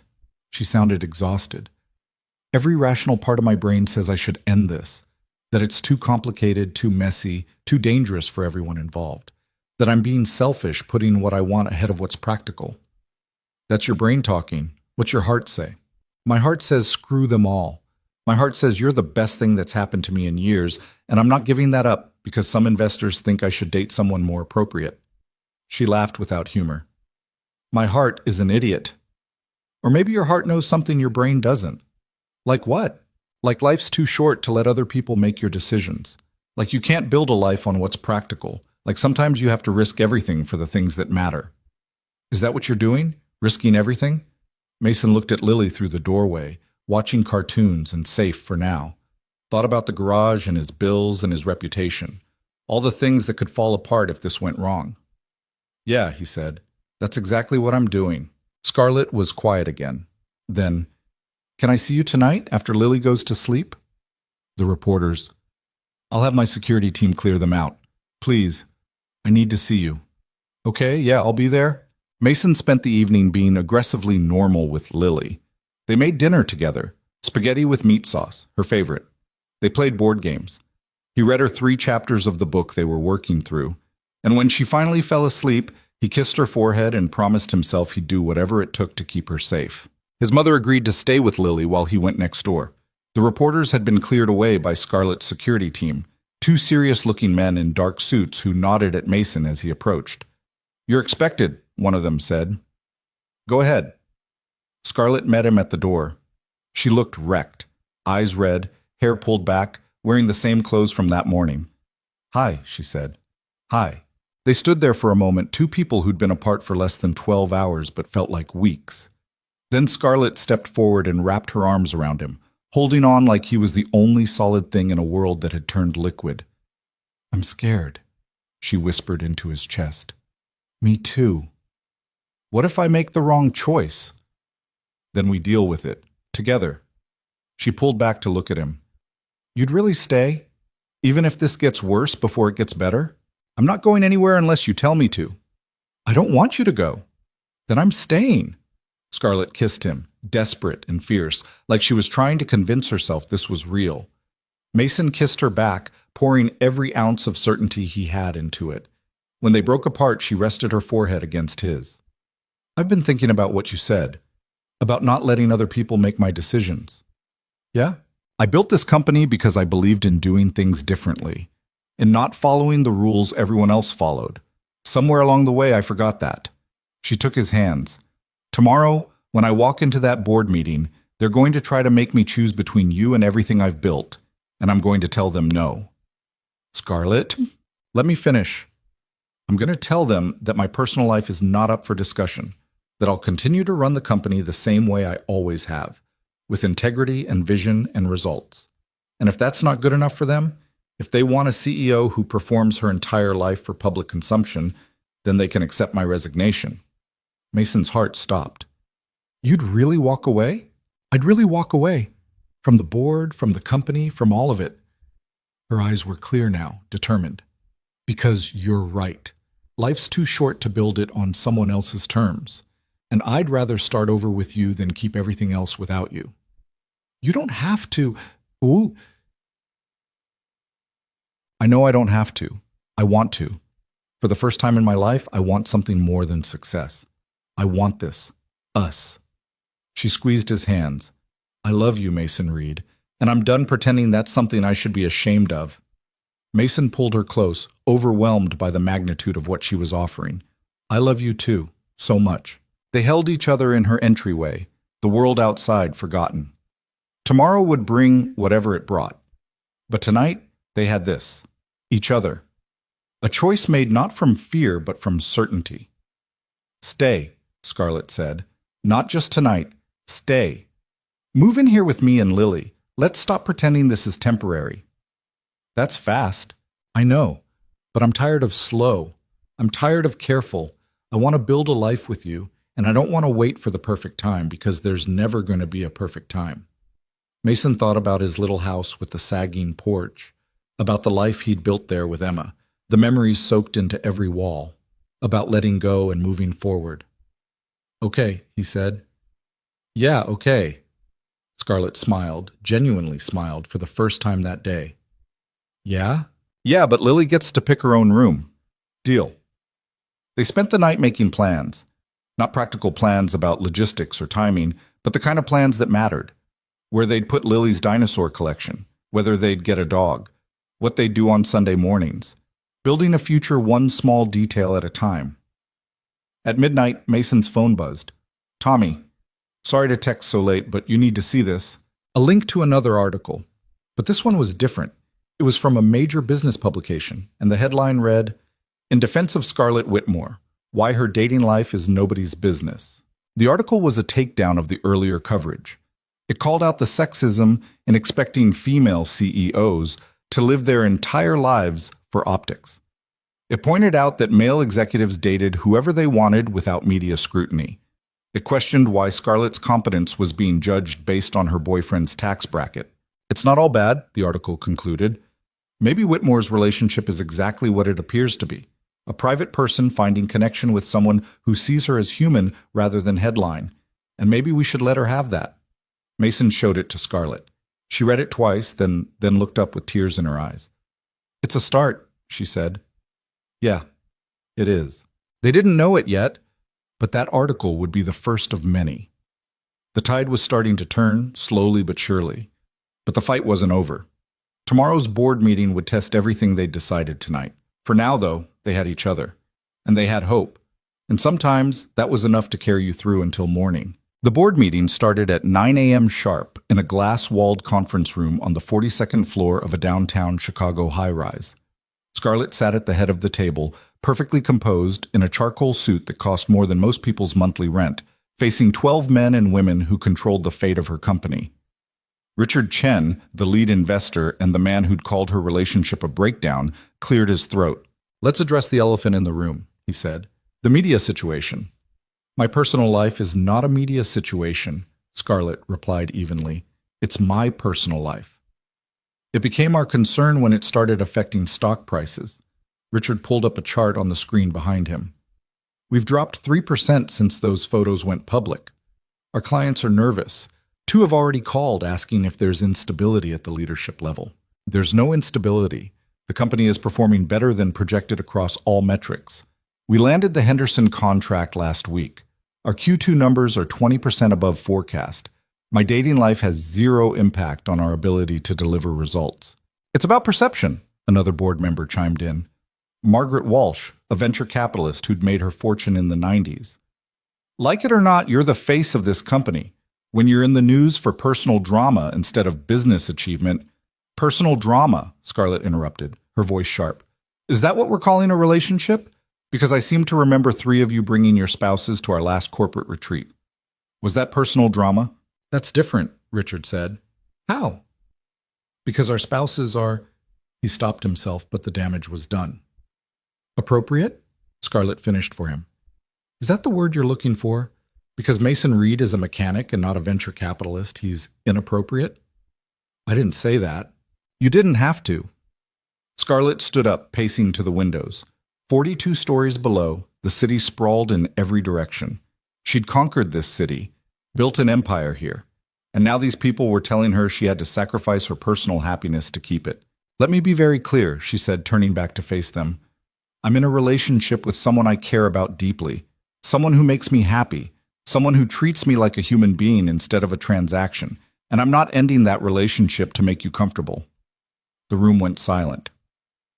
Margaret exchanged glances with Richard. "Scarlett," Margaret said carefully, "no one is asking you to end your relationship. We're asking you to be more discreet. Keep it private, at least until the media cycle moves on to something else." "You mean hide him, pretend he doesn't exist?" "We mean protect the company's interests." "And what about my interests? What about the fact that I've given 8 years of my life to this company? That I've worked 80-hour weeks, sacrificed relationships, moved across the country to escape the pressure you all put on me to be perfect?" Scarlett's voice rose despite her best efforts to stay calm. "When does what I want matter?" "It matters," Richard said. "But you're the CEO. You signed up for a different level of responsibility. I signed up to run a company, not to perform my entire life for public consumption.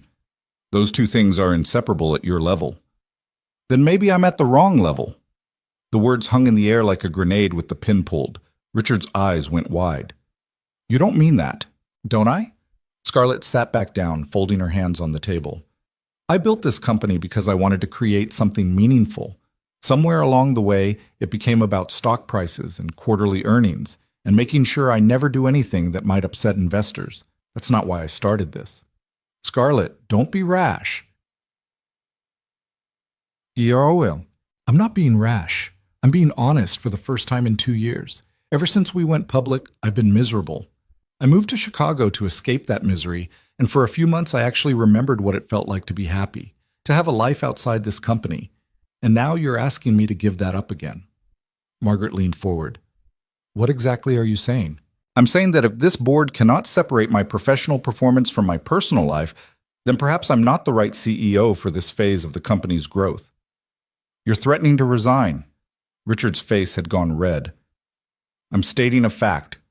I will not end my relationship. I will not hide it. I will not apologize for it. If that's a problem, then we need to discuss transition plans. The room erupted. Half the board members started talking at once, voices overlapping in a cacophony of concern and outrage and disbelief. Through it all, Scarlett sat quietly, her hands steady despite the adrenaline coursing through her veins. Finally, Margaret held up a hand for silence. Let's take a 15-minute break. Everyone calm down. Scarlett, can I speak with you privately? They moved to a smaller office down the hall. Margaret closed the door and turned to face her. Are you out of your mind? Possibly. You can't just resign. You're the company. Without you, stock prices will tank for real. Then the board should probably reconsider their position on my personal life. Margaret studied her for a long moment. You really love him, this mechanic. His name is Mason, and yes, I do. Enough to walk away from everything? Scarlett thought about the question. Thought about 8 years of building and fighting and sacrificing. About the 2,000 employees whose livelihoods depended on decisions made in rooms like this. About the company that bore her name and carried her vision. Then she thought about Mason's hands fixing her kitchen drawer. About Lily's laugh when Scarlett made silly voices during story time. About Sunday mornings making pancakes and the feeling of coming home to people who loved her for who she was, not what she could do for them. Yeah, she said. Enough to walk away. Margaret sighed. You know what the irony is? I actually respect that. I spent 30 years in this business and I never once put my personal happiness first. My marriage fell apart. My kids barely speak to me. All I have is money and regrets. She moved to the window. You're braver than I was. Or stupider. Maybe both. Margaret turned back. But I'll tell you what. I'll back you. Not because I think you're making a smart business decision, but because I think you're making a smart life decision. And maybe if enough of us had done that 30 years ago, this industry wouldn't be full of miserable rich people. You'll back me? I'll back you, and I'll convince at least 3 others to do the same.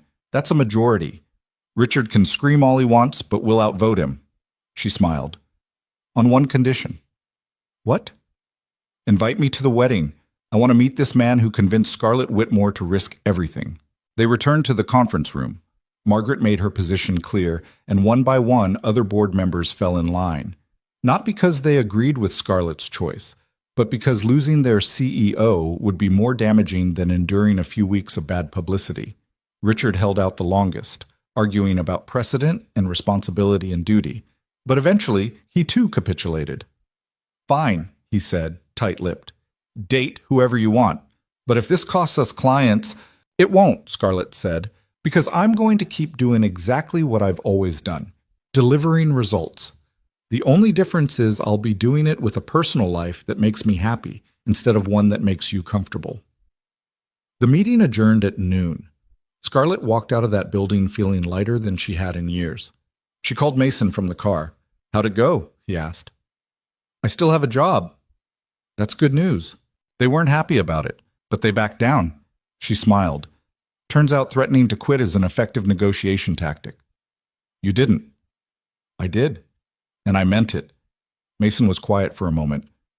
You'd really have walked away? In a heartbeat.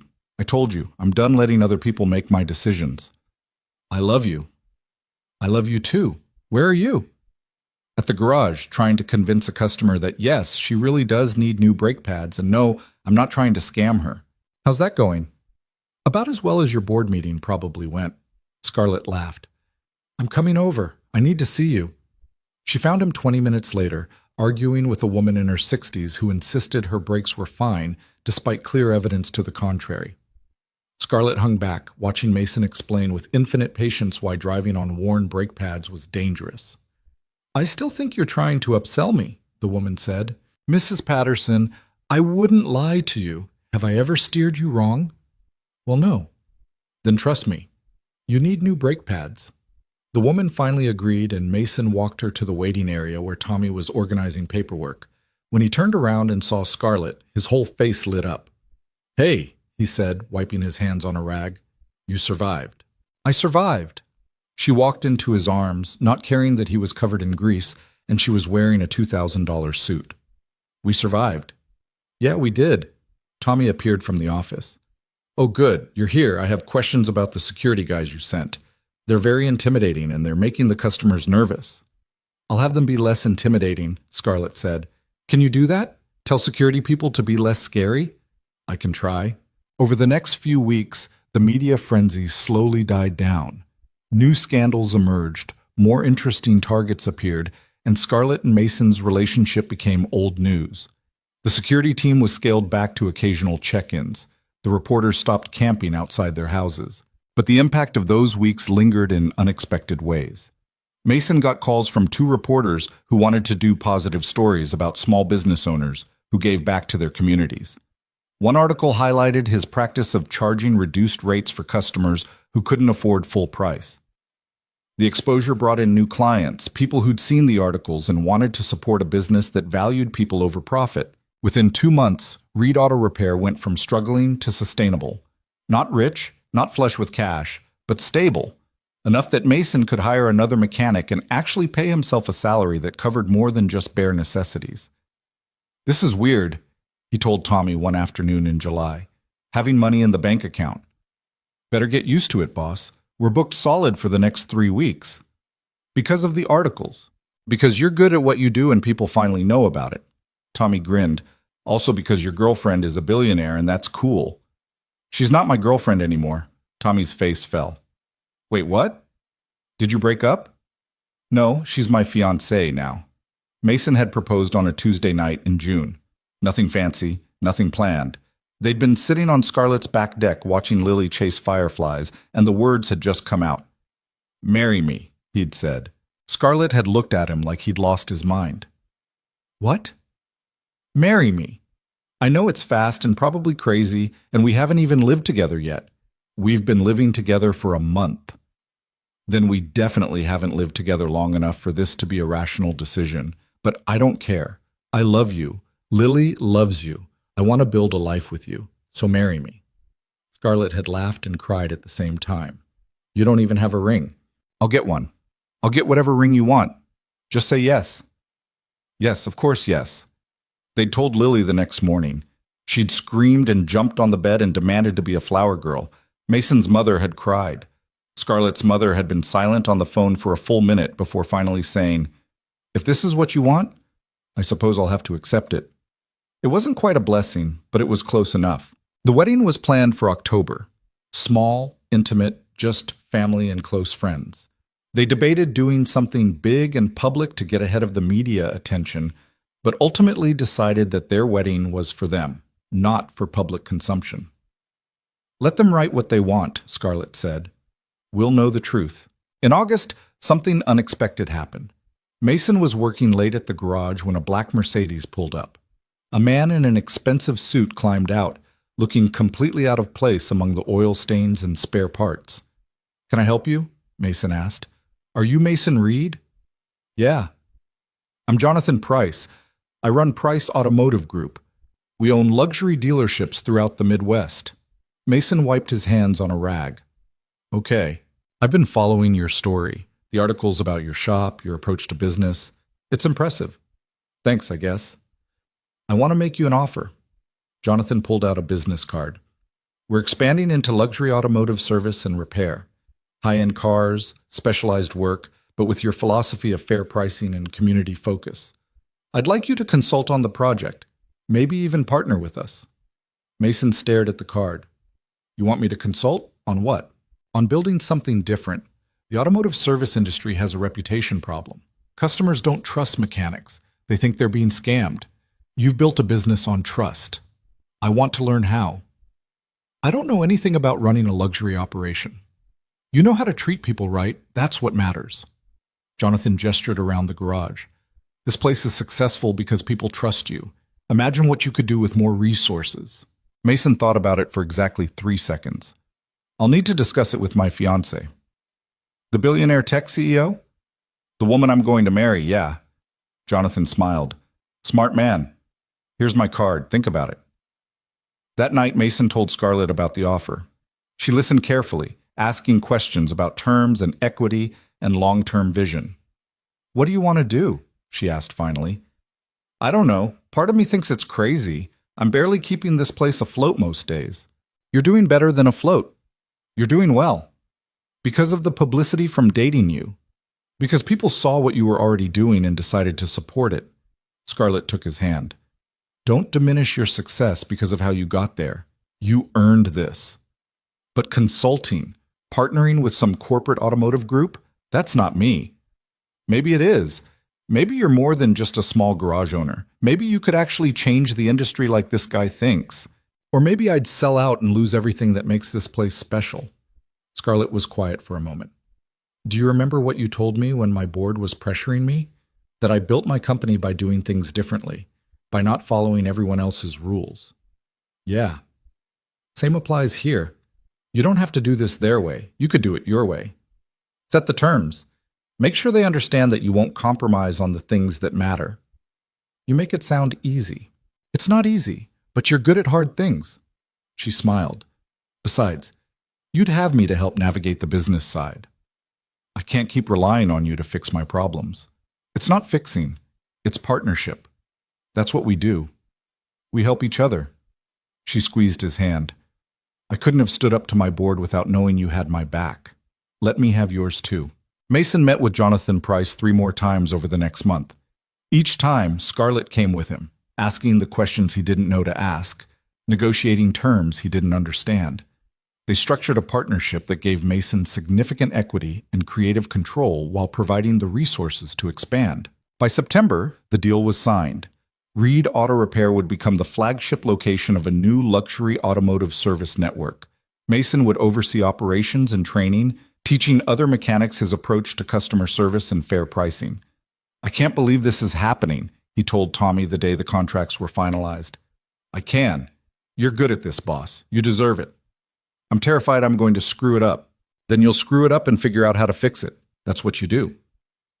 The wedding arrived faster than either of them expected. October in Chicago brought crisp air and golden leaves, the kind of fall day that feels like nature showing off.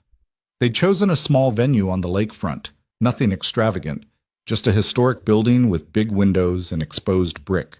Mason stood at the altar in a suit that actually fit, watching Lily walk down the aisle throwing flower petals with the enthusiasm of someone who'd been practicing for months. His mother sat in the front row, crying already. Tommy stood next to him as best man, grinning like an idiot. Then Scarlett appeared at the back of the room, and everything else disappeared. She wore a simple dress, ivory with lace sleeves, her hair down in loose waves. No designer labels, no ostentatious jewelry, just Scarlett looking more beautiful than Mason had ever seen her. She walked down the aisle alone, having decided she didn't need anyone to give her away. She'd given herself. That's how this worked. When she reached him, Mason took her hands. Hi, he whispered. Hi yourself. The ceremony was short. They'd written their own vows, both of them crying through the words. Mason promised to fix her kitchen drawers and never stop being amazed by her. Scarlett promised to make terrible pancakes and love his daughter like her own. I do, Mason said when asked. I do, Scarlett echoed, and just like that, they were married. The reception was exactly what they'd wanted. Good food, better wine, their favorite people. Mason danced with his mother, with Lily, with Scarlett. Speeches were given, toasts were made, and through it all, Mason kept finding Scarlett's eyes across the room and thinking the same thing. This is real. Late in the evening, they snuck away from the party for a moment alone. They stood on a terrace overlooking the lake, the city lights reflecting on dark water. You okay? Mason asked. More than okay. You? Yeah, this is... He shook his head. I didn't think I'd get this again, after Emma. I thought that was it for me. You thought wrong. Apparently. He pulled her closer. Thank you. For what? For taking a chance on me, for fighting for this, for being stubborn and brave and willing to risk everything. Right back at you? Scarlett rested her head on his shoulder. You know what's funny? 6 months ago, I was miserable, living alone in that huge house, convinced that money and success were the only things that mattered because they were the only things I could control. And then you showed up in a blizzard returning my purse, and everything changed. Best purse I ever found. She laughed. Remind me to lose my stuff more often. They stood there watching the water, two people who'd found each other in the middle of their own storms. Not because everything was perfect, but because they'd chosen to weather the imperfect parts together. Inside, the party continued without them. Lily was dancing with Tommy, stepping on his feet with gleeful abandon. Mason's mother was deep in conversation with Margaret Walsh, the board member who'd backed Scarlett, probably swapping stories about raising stubborn children. Life went on, messy and complicated and beautiful. Mason and Scarlett moved into her house permanently, though they spent months making it feel less like a museum and more like a home. Lily's dinosaur collection took over the living room. Mason's tools found a place in the garage. They adopted a dog, a mutt from the shelter that Lily named Pancake. The business partnership with Price Automotive exceeded everyone's expectations. Mason trained mechanics across 5 states on his customer service philosophy. The network expanded, grew profitable, became something bigger than he'd imagined. But he kept the original Reed Auto Repair exactly as it was, a reminder of where he'd started. Scarlett stepped back from day-to-day operations at Whitmore Tech, taking on a chairman role that let her focus on strategy instead of constant firefighting. She started a foundation supporting women in tech, using her platform to change the industry that had tried to change her. They found their rhythm. Mornings making breakfast together while Lily did homework at the kitchen table. Evenings walking Pancake around the neighborhood. Weekends building blanket forts and watching movies and being exactly the kind of boring happy that both of them had stopped believing was possible. The media still paid attention sometimes. Articles would appear analyzing their relationship, their choices, their lives. But they learned to ignore the noise. Learned that other people's opinions mattered less than their own truth. One night in December, almost a year after that first snowstorm, Mason and Scarlett sat on their back deck wrapped in blankets, watching snow fall in the backyard. Lily was asleep inside, Pancake curled at her feet. You know what I was thinking about today? Scarlett said. What? That purse, the one I dropped in the snow. What about it? I didn't actually drop it by accident. Mason turned to look at her. What? I saw you pull into your driveway. I'd seen you around the neighborhood before, always looked exhausted and sad. And I thought, she paused, I thought maybe if I left something outside, you'd be the kind of person who'd return it. That maybe I'd get a chance to talk to someone real. You're telling me you staged the whole thing? Not staged, orchestrated. There's a difference. Mason laughed, actually laughed. You manipulated me into meeting you. I created an opportunity. You chose to take it. I can't believe you. Are you mad? He pulled her closer. Are you kidding? That's the best con anyone's ever pulled on me. It worked out. Yeah, it did. They sat in the snow, watching the world turn white around them. In the distance, the city glowed against the dark sky. Inside, their daughter slept safe and warm. Above them, stars peeked through the clouds. Mason thought about the year that had passed. The fear and the fighting and the choice to keep choosing each other when it would have been easier to walk away. About the truth that nobody told you when you were young, that love wasn't about finding someone perfect, it was about finding someone worth being imperfect with. Good thing you dropped that purse, he said finally. Scarlett smiled, the same words she'd whispered on their wedding day. Best thing I ever did. And in that moment, with snow falling and the woman he loved in his arms, and a future full of possibilities stretching ahead, Mason Reed understood something fundamental about second chances. They didn't come because you deserved them or because you'd suffered enough. They came because you were brave enough to reach for them when they appeared. Because you were willing to risk everything you'd carefully protected to grab hold of something real. Emma had taught him that love was worth fighting for. Scarlett had taught him that life was worth living again. And Lily, sleeping peacefully inside, reminded him every day that the best things in life were the ones you built together. The snow fell heavier, covering the yard in white, erasing footprints and mistakes and everything that had come before. Tomorrow would bring new challenges. The business would demand attention. Life would keep being complicated and messy and hard. But tonight, they had this: each other. A home, a family. The simple, extraordinary magic of two people who decided that together was better than apart. And really, what more could anyone ask for?